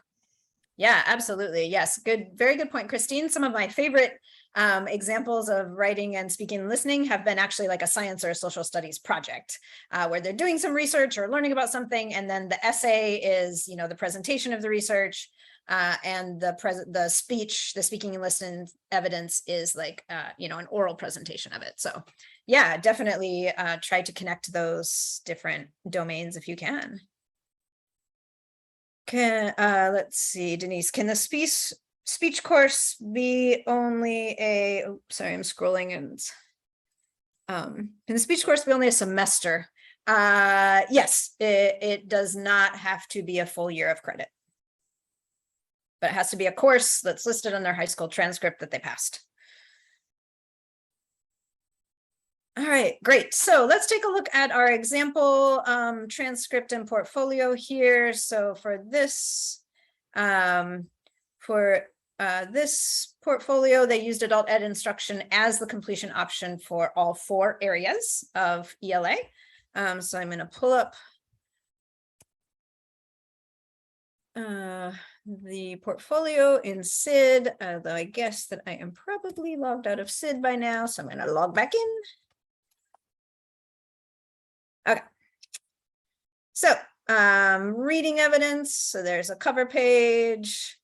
There's a task. So a reading task, and then I believe this is an example of a where the student, these are the student answers that they typed out here. Might have been something they did during distance learning, possibly. So this is reading evidence. We won't go too in depth into that. I know this piece of reading evidence has had a little bit of controversy about it, but this one passed. Let's see.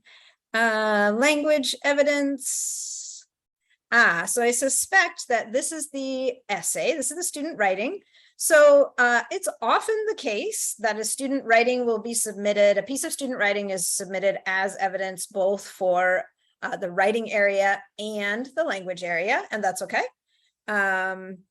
As long as it clearly demonstrates, so on the checklist, so this is the required checklist that Christine mentioned. So the checklist should designate which CCR writing standard is being demonstrated here and which CCR language standard is being demonstrated. And then they have, checked off that this piece of writing, in fact, meets all of the criteria on the checklist. There's a rubric from the teacher, and then this is the student writing. So you'll notice, some of the requirements are it needs to have a title and it needs to have in-text citations. So there's one of those. Needs to be organized. It needs to have a works cited page at the end. So here's works cited. So that was included. Let's see. That is the evidence for language. I suspect that is also the evidence for writing. Yeah, see language for level E writing. And then speaking and listening, let's see what that looks like. Might be a presentation that was associated with the, oh no, different presentation. Oh, this student did a presentation about Chicago. Fun. So these are the student slides and their speaking notes looks like, sorry, scrolling through. And then, yeah, there should also be some evaluation by the teacher. And we also like, it's also nice when there's evaluation from peers. Oh yeah, here, there's a peer evaluation, I think. Oh no, that's a self-evaluation. That's also lovely to see a self-evaluation. So that's the example evidence in this particular portfolio.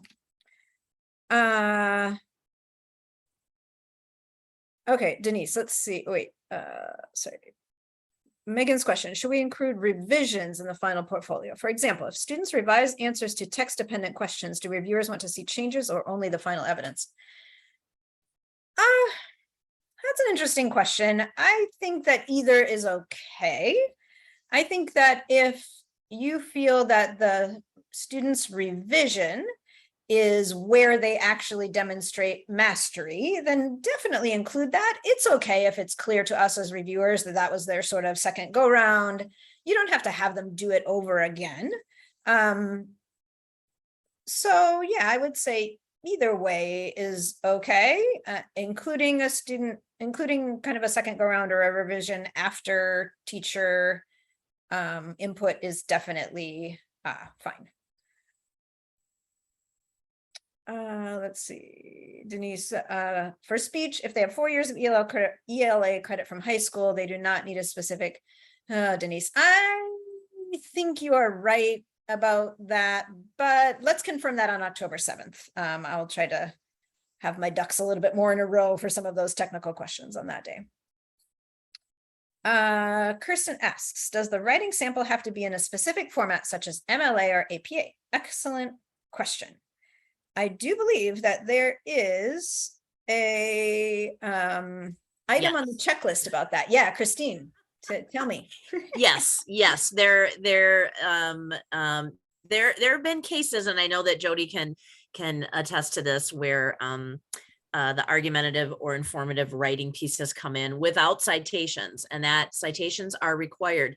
Now, as far as MLA or APA, you know, that part doesn't matter.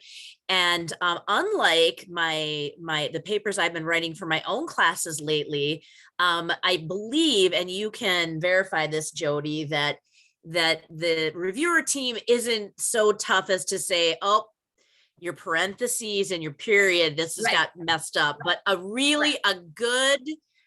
good faith try at just understanding the concept of citing. And having like a reference page or something like that. So it's never going to come down to, oh, you didn't get your diploma because, you know, you didn't use a hanging indent or anything like that. But I know that some teachers do MLA, some do APA, and it's really based on the you know, a student's effort, because the whole idea is just understanding them when you're using somebody else's words or ideas that you're doing your best to cite. So yeah, absolutely. Yes, I like that answer, Christine. I had to remember what's exactly on the checklist, and this is what it says. ABE programs should be exposing and referring students to APA or MLA format, but the citations and works cited page does not need to be in perfect MLA or APA format. And as Christine is saying, yeah, we do not kick back a portfolio because of any, you know, slight sort of formatting errors. They might get a little bit of feedback, like reviewers might comment on it, but it wouldn't not pass for that reason. but you would get it kicked back if there's no citation at all, correct? Correct. Or if there's no works cited page at all. Because that right here, it real clearly says include a works cited page.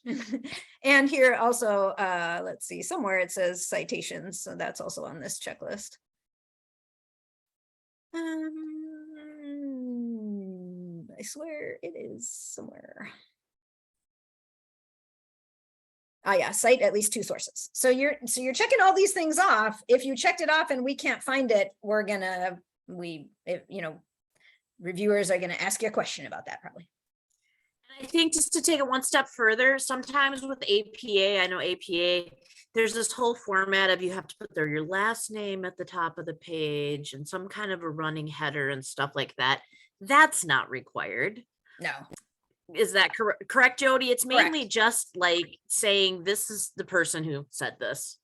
Yeah, I think it mostly, you don't have to go down the rabbit hole. No, don't go down the rabbit hole, and don't force them to try to behave like college students before they are college students, right? Especially if they're not going to college, if they're gonna do something else really valuable to our society. But yeah, the expectation is that they make citations and that they have a works cited page.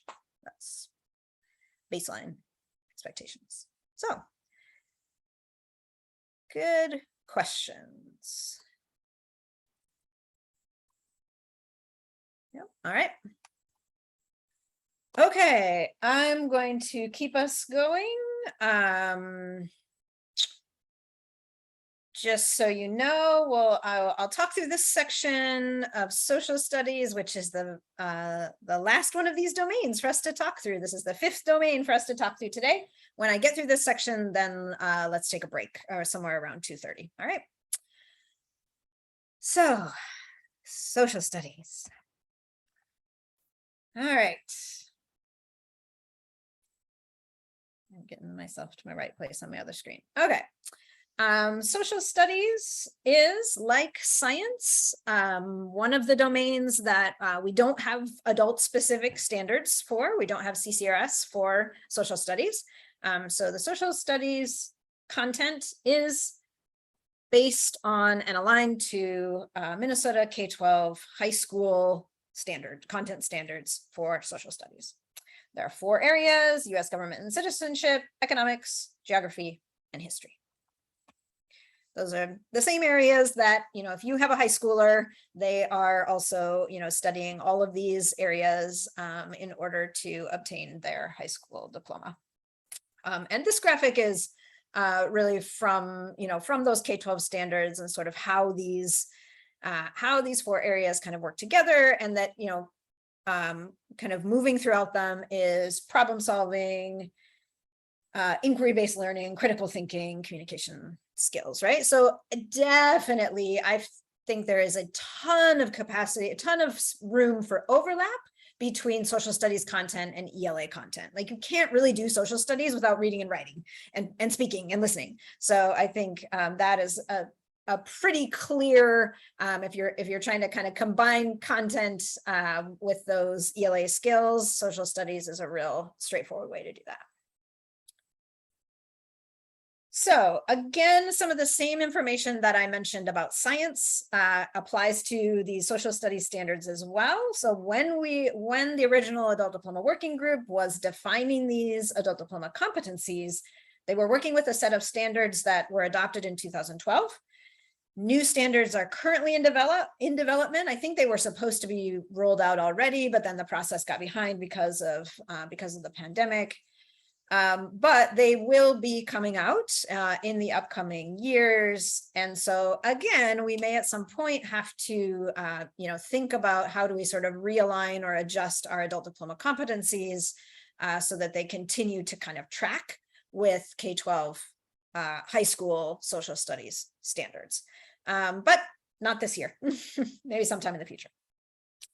And again, if you want to know more specifically about social studies standards, there is the link to the MDE website. So the first area of social studies is US government and citizenship. The words that you are seeing on this slide, I will let you read them. Those are the competency statements. Again, like science, they're adapted, combined, simplified a little bit from the actual K-12 standard language. So you want to be sure when you're thinking about social studies content, that you're really looking at the wording of these adult diploma competencies specifically, not just the K-12 standards. But these are competencies for US citizenship and government. Remember, this is the area where if you have a student who is a naturalized US citizen, they can use that as evidence of completion of this area, because we know that they have to have studied and learned about all of this in order to pass that naturalization exam.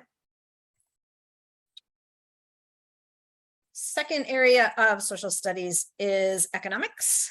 Again, here on the slide are these kind of overarching competency statements. They're pretty broad.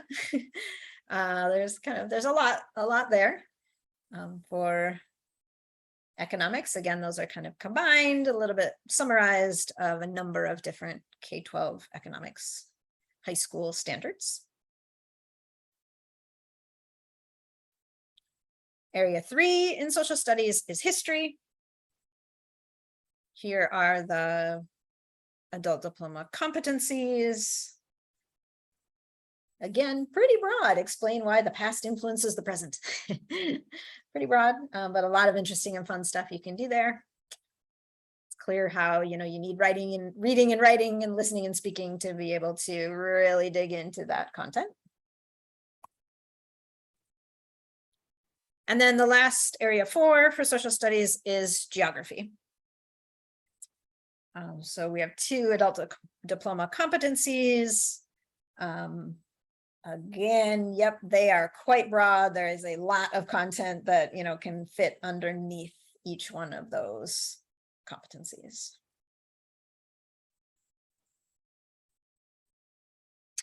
Okay, so question in the chat, a lot of students have taken a personal finance class. Does that count for one of the econ competencies, and we would only need to address the other?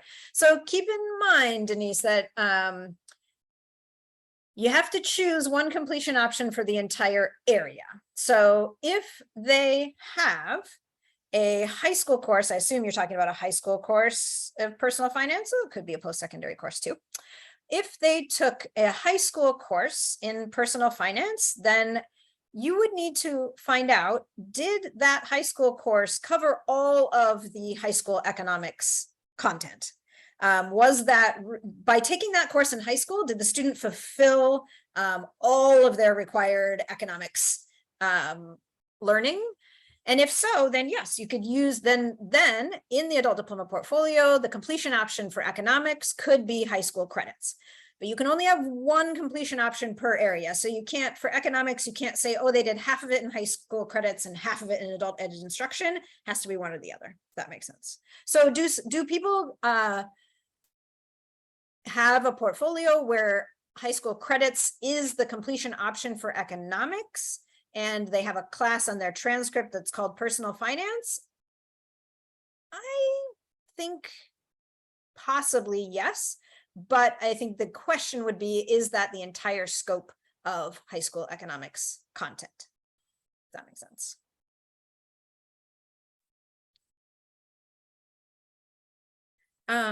Okay, Megan asks, the GED social studies is really focused on US history, but the standards on the slide didn't mention anything specific about the US. Could they do a capstone project looking at history of another country? That's an interesting question. Yes, I do believe that the history competencies are not specific to the US.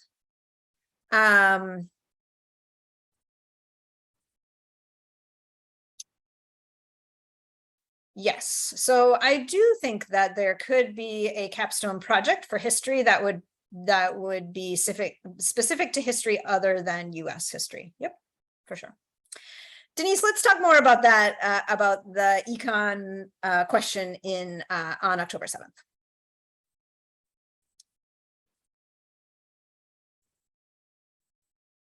All right, so I want to point out at this point a resource that is available to you, to all of us, for social studies and civics content. So on the Atlas website, in the resource libraries, there is one specifically about social studies and civics. So I do encourage you, if you are using adult ed instruction for social studies for adult diploma students, or if you're preparing them for the social studies GED test, or, maybe, you're doing instruction towards either, as we heard from Amy and Stephanie today, do take a look at what's in that resource library there. I didn't put a slide in here, but there's also one for science, just so you know. All right, great. At this point, we want to take one last look back at the competency completion options document and find the social studies section of that document. Looks like I noted here that it starts on page 22. Although the version I have up, it starts on page 23, but anyway, somewhere around there. Yeah, page 23 looks like. Okay, so when you look at the social studies section of this competency completion options document, it's a little shorter than some of the other ones, which is sort of nice. What do you see? What do you notice? What options do students have to complete social studies areas?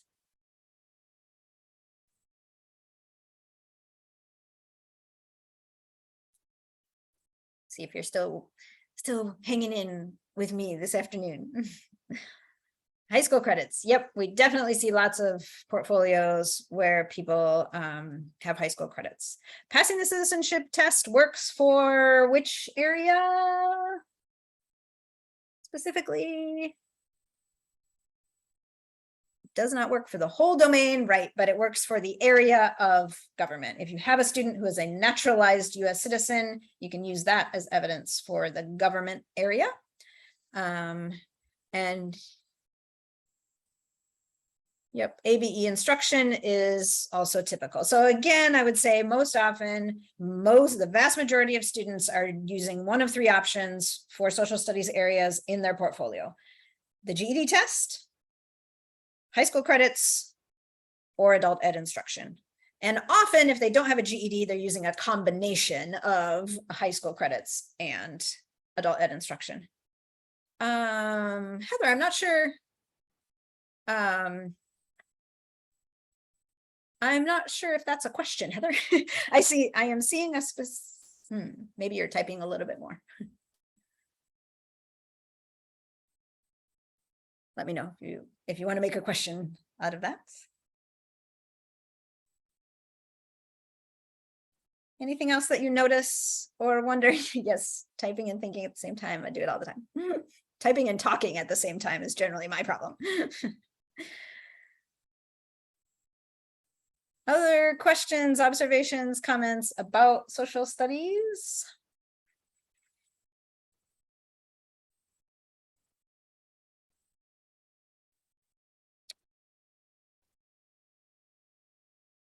Okay, yep, all right. Would the building your own country work for all of social studies? Curious how you know about the building your own country, Erin. But anyway, you can answer that in the chat if you want, I guess. We have seen there is a project out there called Building Your Own Country that has been submitted for evidence of all four areas in social studies. And it has passed. It has been passed in previous portfolios. Personally, I think it's a stretch. I think it's a stretch to say that one project can cover all of the content in all four areas in the social studies domain. I feel more confident about passing a portfolio that might have, for example, a social studies project that also is used as ELA evidence. But where there are different projects, different capstones for economics and history and government, because the content is so disparate, really. I mean, certainly there are connections, but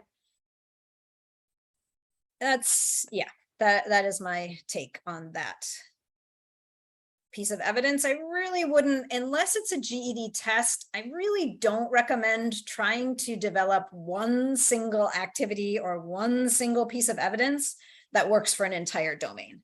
It's just tricky to cover everything that needs to be covered and to demonstrate all of those competencies with just a single piece of evidence.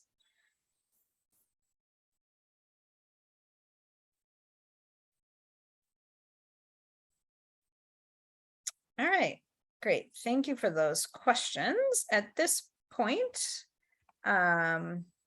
let's take a look at our example portfolio here. Let's see, where are we? So social studies, this is easy. So in this portfolio, in this example, this student passed the social studies GED test. I will say social studies and science are probably the two most typical domains that we see completed via GED. So it's, yeah, pretty common to see social studies and science completed by the GED test. So I will pull up the student's portfolio in SID. I am scrolling down if you need to look away. So here is the social studies domain and the 4 areas. In this case, the evidence only needs to be uploaded once, and the GED test is evidence for the entire domain. And so it should be just a PDF of a score report. Yep.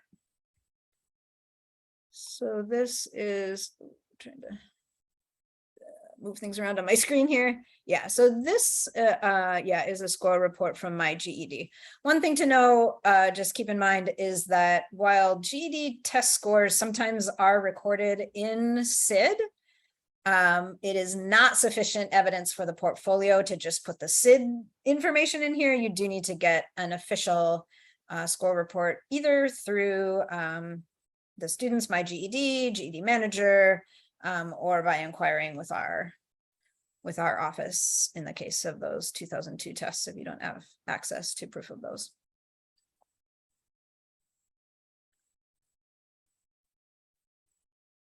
So does that make sense? That's pretty straightforward in terms of portfolio and evidence. That is, well, certainly it's not necessarily easier for your student to pass the social studies test than it is to do one of the other options in terms of the portfolio itself.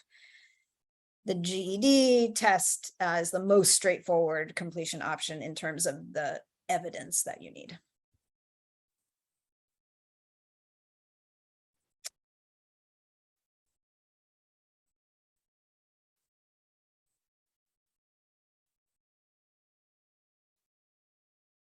All right, any questions? Oh, hang on.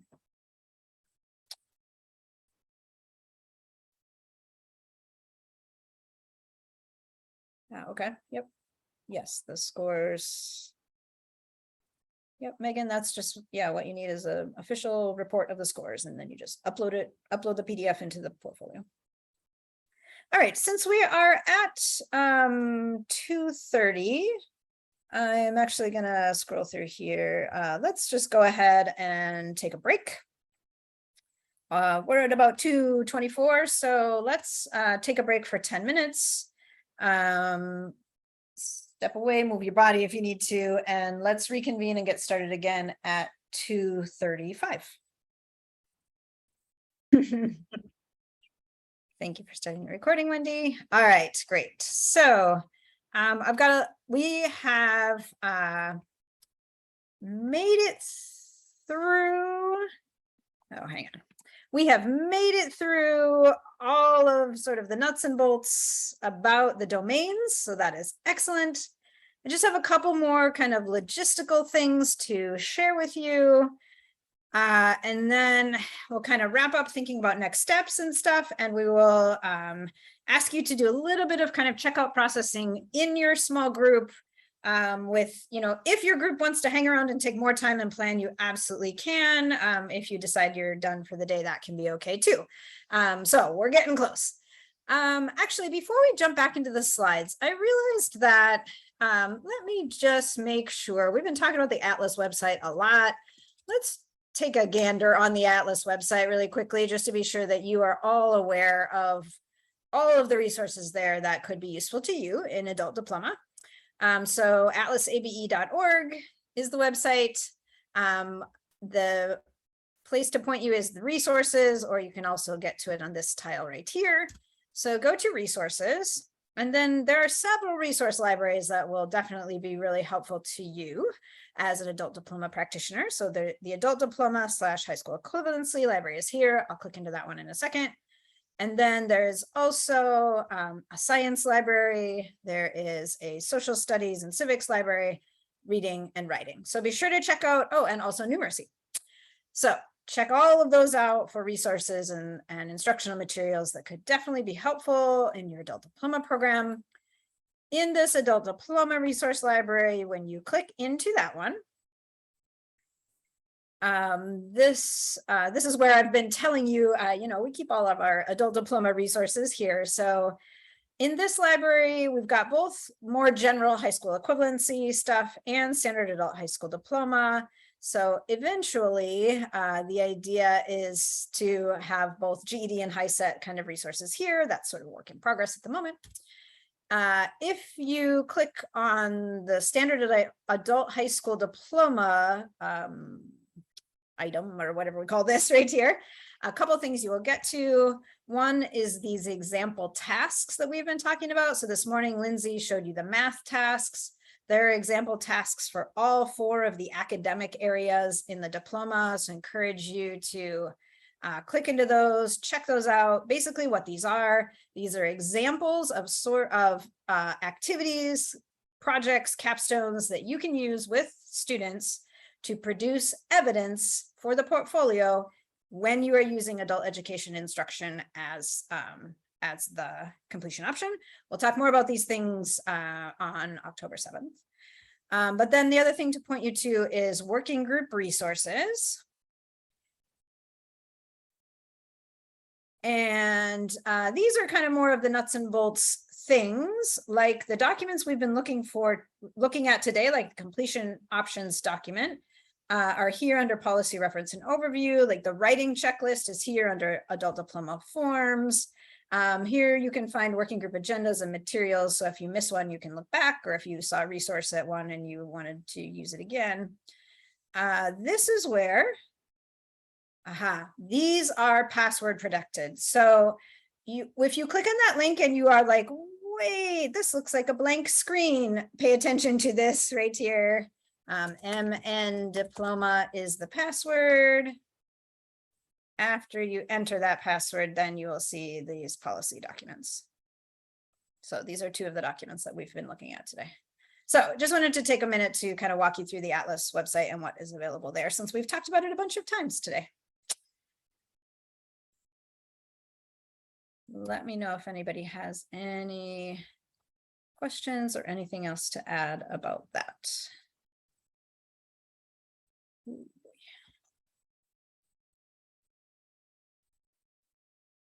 Okay. I'm going to keep going then. A couple more kind of logistical things to mention today, to kind of talk through as you're preparing to run adult diploma programming. So one thing that is definitely can be a challenge in the adult diploma is to, yes, thank you, Erin. Password is all lowercase, one word. It's for everyone who is trained in adult diploma. So all of you listening to my voice, it is for you. Yes. So when running a high school diploma program, one thing you do want to be able to do is to help students utilize prior experience they have, including if they have earned high school credits. So often you'll have a student come to you, you'll get a transcript, you'll have to look at that transcript and figure out what you can do with it. That is not always an easy task. So we'll kind of touch on it a little bit today, probably a little bit more on October 7th. And it's something we continue to talk about in the quarterly working group meetings to just really develop as much sort of expertise and guidance as we can around analyzing transcripts, because it can be tricky. So a couple of things that are trickier. One thing that's tricky is you really have to pay attention to course or credit. They're in ELA and math. We are looking for a particular number of credits earned, and a credit is, we are defining it as a year of instruction. In science and social studies, the completion option is a little more vague, and it just refers to a course. So a course could be less than a year. Now, one exception to this is in ELA, For speaking and listening, we have said that if there's a speech course, that does not have to be a full year worth of credit. We know that many high schools are not requiring a year's worth of speech class for a student. So that's one thing to be thinking about when you're looking at a transcript. How long is a year? and what are the amount of credits that a student earns in the year on that transcript? What are courses? So be thinking about credits and courses.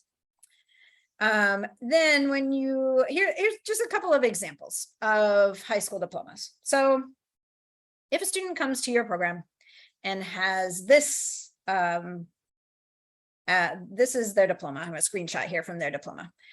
Just taking a gander at this, where do you think you could start in terms of domains or areas where you could potentially use high school credits as evidence of completion? What do you see here?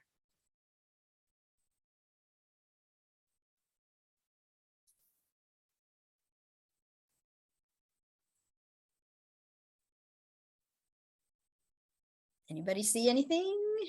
English. Okay. Yep. There's definitely some ELA. There's reading. There's some math. Yep. You can see, yep, you can see algebra. Yes, you can see geometry.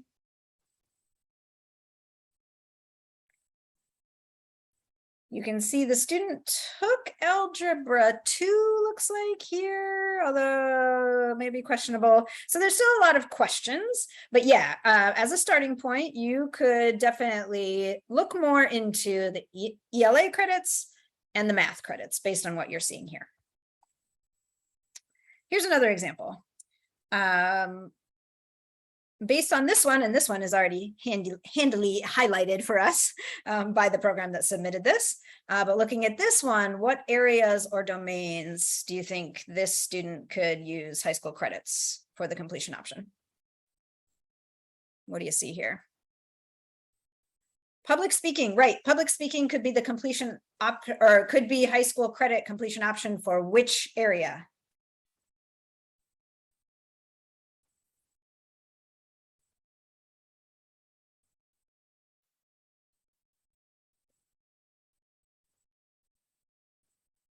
Yes, speaking and listening. Thank you, Megan. Yep, we see algebra credits here. I see some other science credits here. Physical science looks like. Chemistry, yep, chemistry would count for physical science. Could work experience be used under employability? That's an excellent question. In order to answer that question, I'm going to look at the completion options document and look at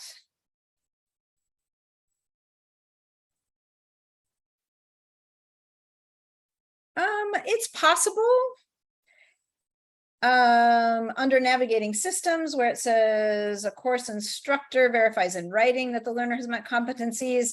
Yeah, we don't typically see high school credits for the completion option in employability because high school is usually about academics, not employability, but maybe possibly if you could get some verification from the district.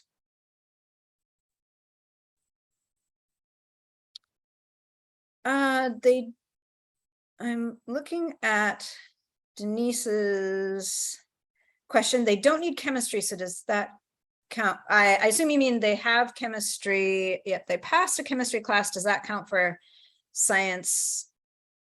For science and engineering? Oh shoot, my chat is scrolling, and I'm.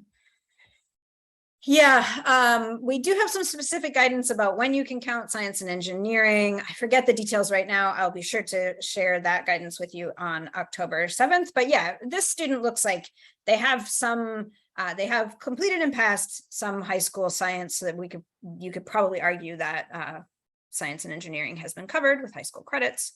Megan says, does it matter what grade the student received? Excellent question. It does not, as long as they passed. As long as they got credit for it with a passing grade, it doesn't matter. Danelle, thinking under future pathways, right? Oh, right, you're right. There is a completion on the completion options document under future pathway. It does say completion of a career exploration course in a secondary or other approved entity. Yeah, good point. So that could potentially fit under future pathway. Good catch. Oh, Denise says adult diploma does not have a chemistry requirement. Typically, the content of what is taught in high school called chemistry fits under the area of physical science in the adult diploma domain. So often if a student has chemistry on their high school transcript and they have passed it, that can be used as evidence for physical science for the adult diploma portfolio. I got it. I see your question, Denise. Let me know if that answered it.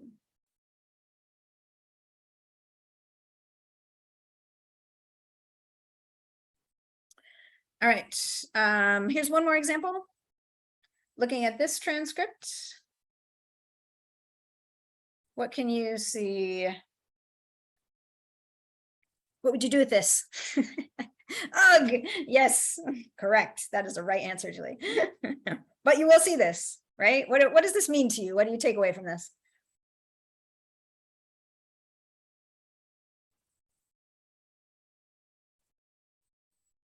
Call the school. Yeah, a bunch of math. Yes. How do we know what math 10 is? Excellent question, Heather. Yeah, so this is something you will run into.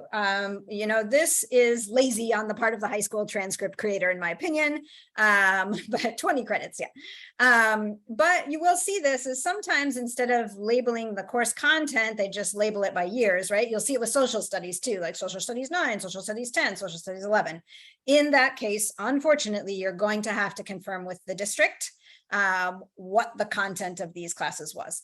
Unless, if you can tell by this portfolio, if you can tell on this transcript that this student completed all of the required math in high school, that they had no more math classes left to pass and they could have graduated, then if that's evident and clear on the transcript, you could use it for the entire domain of math. You could use high school credits for the entire domain. Other than that, if you're going to use it, if it's maybe you're going to try to use high school credits for the completion option for geometry and algebra, you'd have to confirm with the district that content was covered somewhere in math 11 or 10 or 9. So this is probably a follow-up with the district kind of a scenario. Here's another example. Can you make anything of this?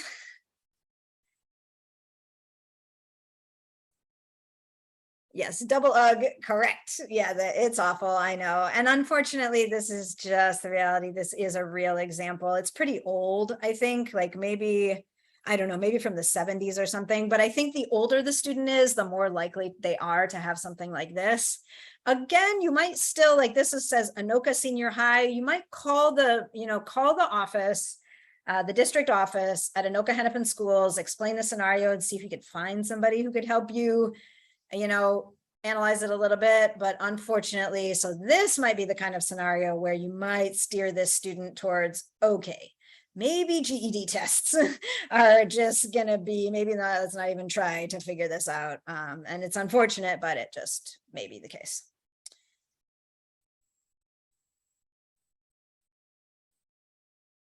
All right.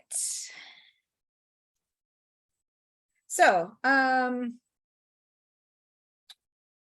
one thing I want to encourage you to do is to use some kind of a cover sheet or a form that you fill out to sort of document and organize when you're looking at a student's transcript, where and how these things might plug into the high school diploma, to the standard adult diploma. This is an example of a cover sheet that we often see in portfolios. I think this one originated from St. Cloud. This one is in the resources on the Atlas website. I know Amy in Detroit Lakes has one actually that I like even better, but just I encourage you. So we'll keep continuing to share those things out as we can. Yeah, definitely be thinking about some way to organize and analyze what you're seeing on a transcript and include this in the portfolio so that reviewers can also understand what you are what you are claiming from different areas.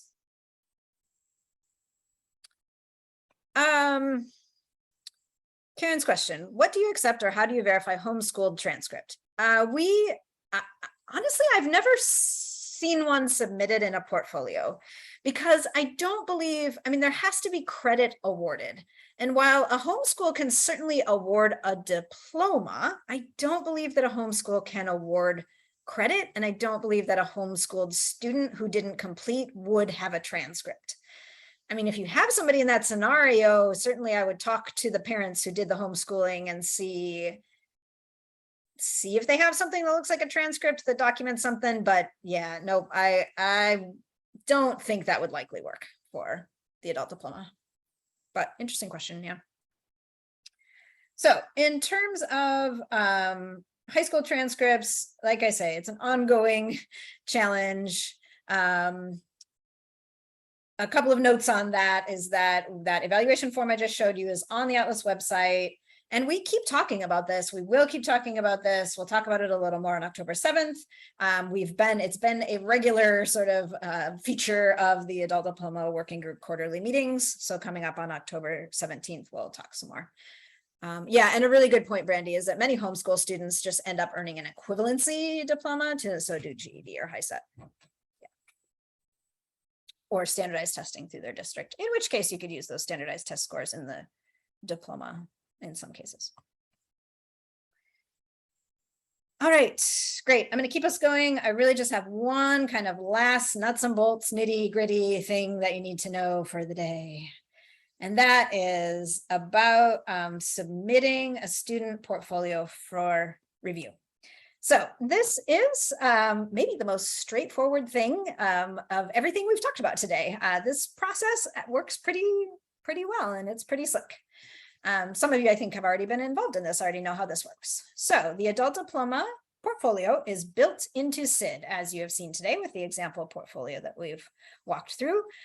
And just a reminder, kind of tying us back to this morning, remember, this is a competency-based diploma. And once it is submitted in SID, it is thoroughly reviewed. And if all of the evidence is rated a pass, then that is when the student is awarded the diploma.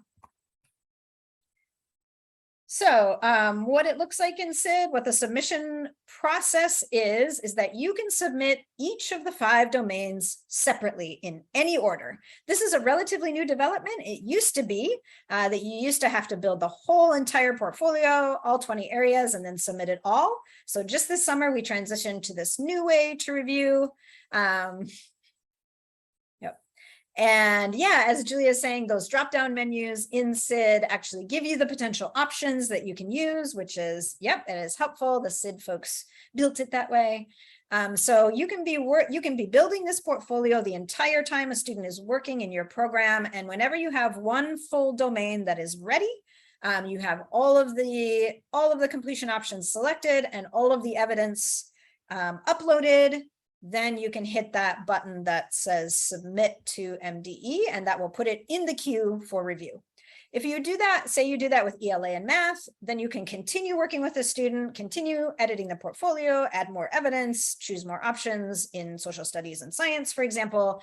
And in the meantime, on our end, on the MDE end, the review team will start the review process for the domains you have submitted.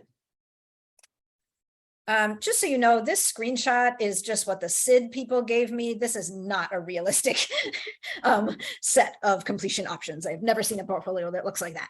But anyway, they just chose random ones because they don't really know.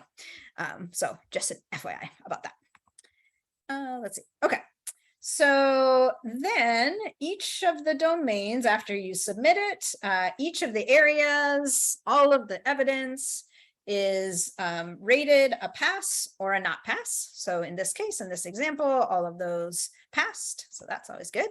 But in some cases, not everything passes. So here's an example where a domain was submitted, 2 areas passed and 2 didn't pass. If something doesn't pass, then there will be feedback on it about why it didn't pass. And then you always have the option to resubmit. Many portfolios have one or more areas that don't pass the first time, but we, always allow a program to resubmit. There's no sort of timeline or time frame. Do it as soon as you can, or years later is also fine. And if you need to resubmit a couple of times, that's also fine.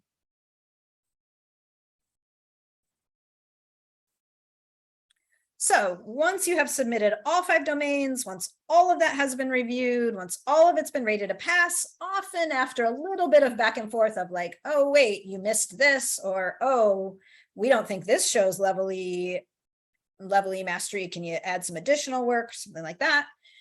After all of that back and forth, then once that final area is rated a pass, then the official diploma documents, both like a certificate, a diploma certificate, and a transcript are automatically generated within the student's SID record. So this transcript that we were looking at, the example 1 today for our St. Cloud student. Then you on your end provide copies of the transcript and the certificate, either print copies or electronic, like PDF copies, or both, to your student. We used to mail out diploma documents. We do not do that anymore. So those official copies are signed electronically by the Commissioner of the Department of Education, but they are automatically put into the student's SID record. So you have access to them there once the portfolio has passed on our end.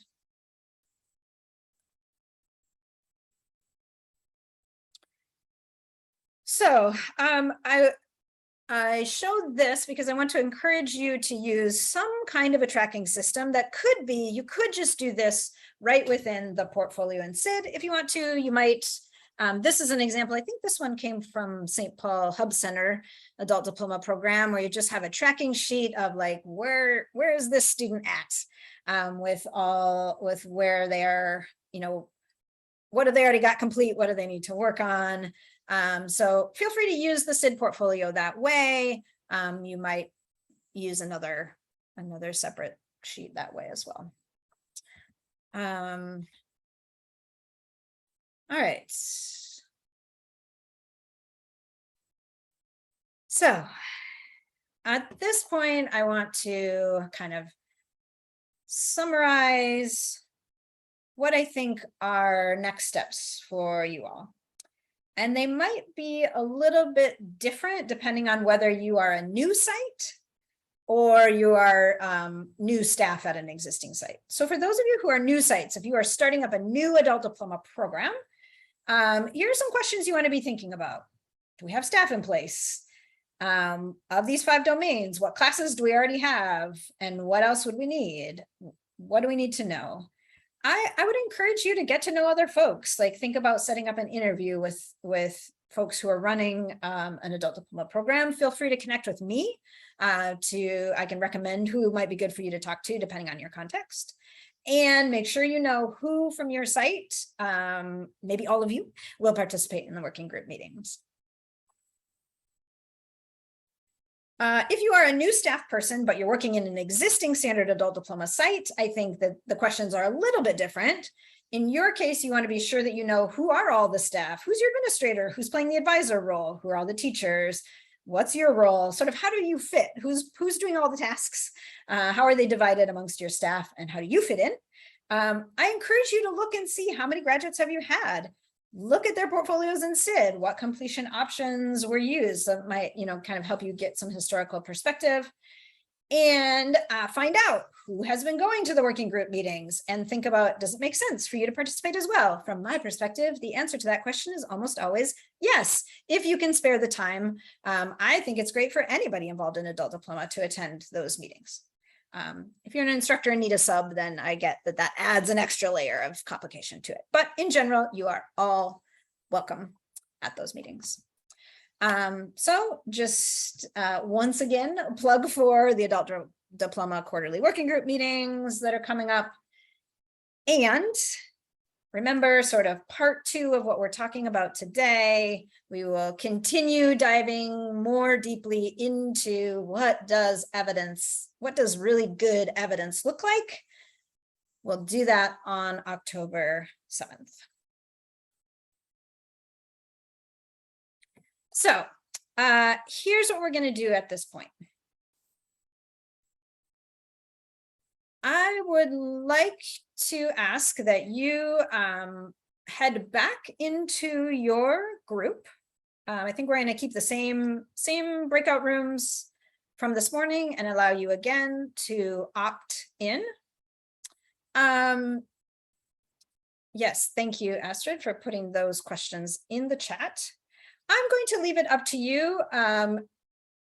If in your group, if you have planning and discussion and work to do together, please take time to do that. You have between now and 4 o'clock.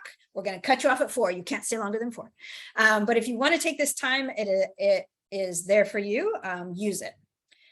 I would ask that you all join your group because maybe even if you don't have any questions or you don't feel like there's any other work for you to do, you might have answers to questions that other people in your group are asking.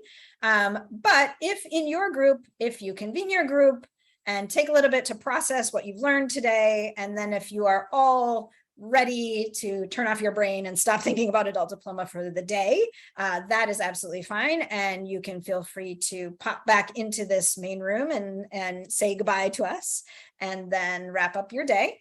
At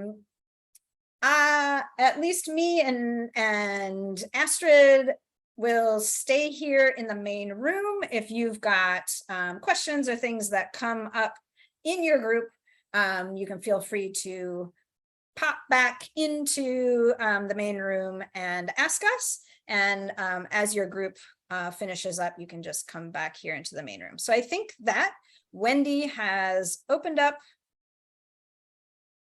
our breakout rooms. Unless anybody has any questions, you can go ahead and find your room, check in with your group, spend as much of the next, hour as you'd like to discussing, planning, pop back into the main room if you have any questions for us, or to, kind of check out and say goodbye. And then if anyone's having difficulty getting into the room, just unmute and let us know, or put that in the chat and we will help you get into the correct room.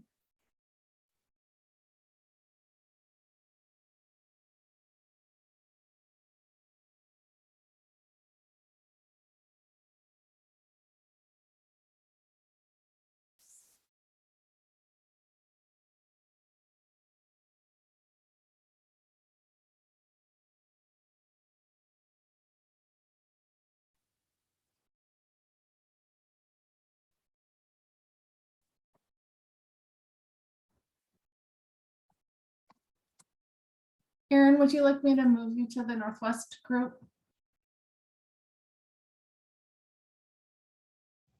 Yeah, if you could put me back with corrections, thank you. Was that okay? I was talking to Erin, but I think that was Karen who just. Oh, yeah, that was Karen. So Karen, I'll put you with corrections. Thank you. Looks like Erin just moved. Great. There you go, Karen.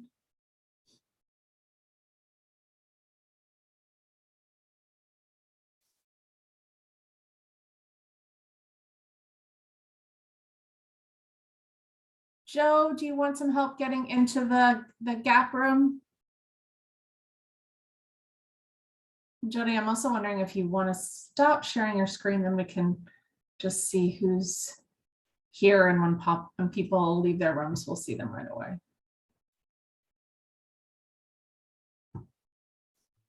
Yep, good idea.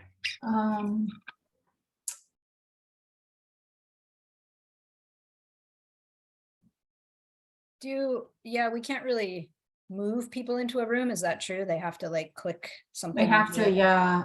Joe, are you with us? You might have maybe stepped away. Jody, do you want to go in and check in with Laura? Let's see. Yep. She wants, we can put her in the group with all of the solo folks if she doesn't think Joe's coming back. Yep, I will ask her. Okay.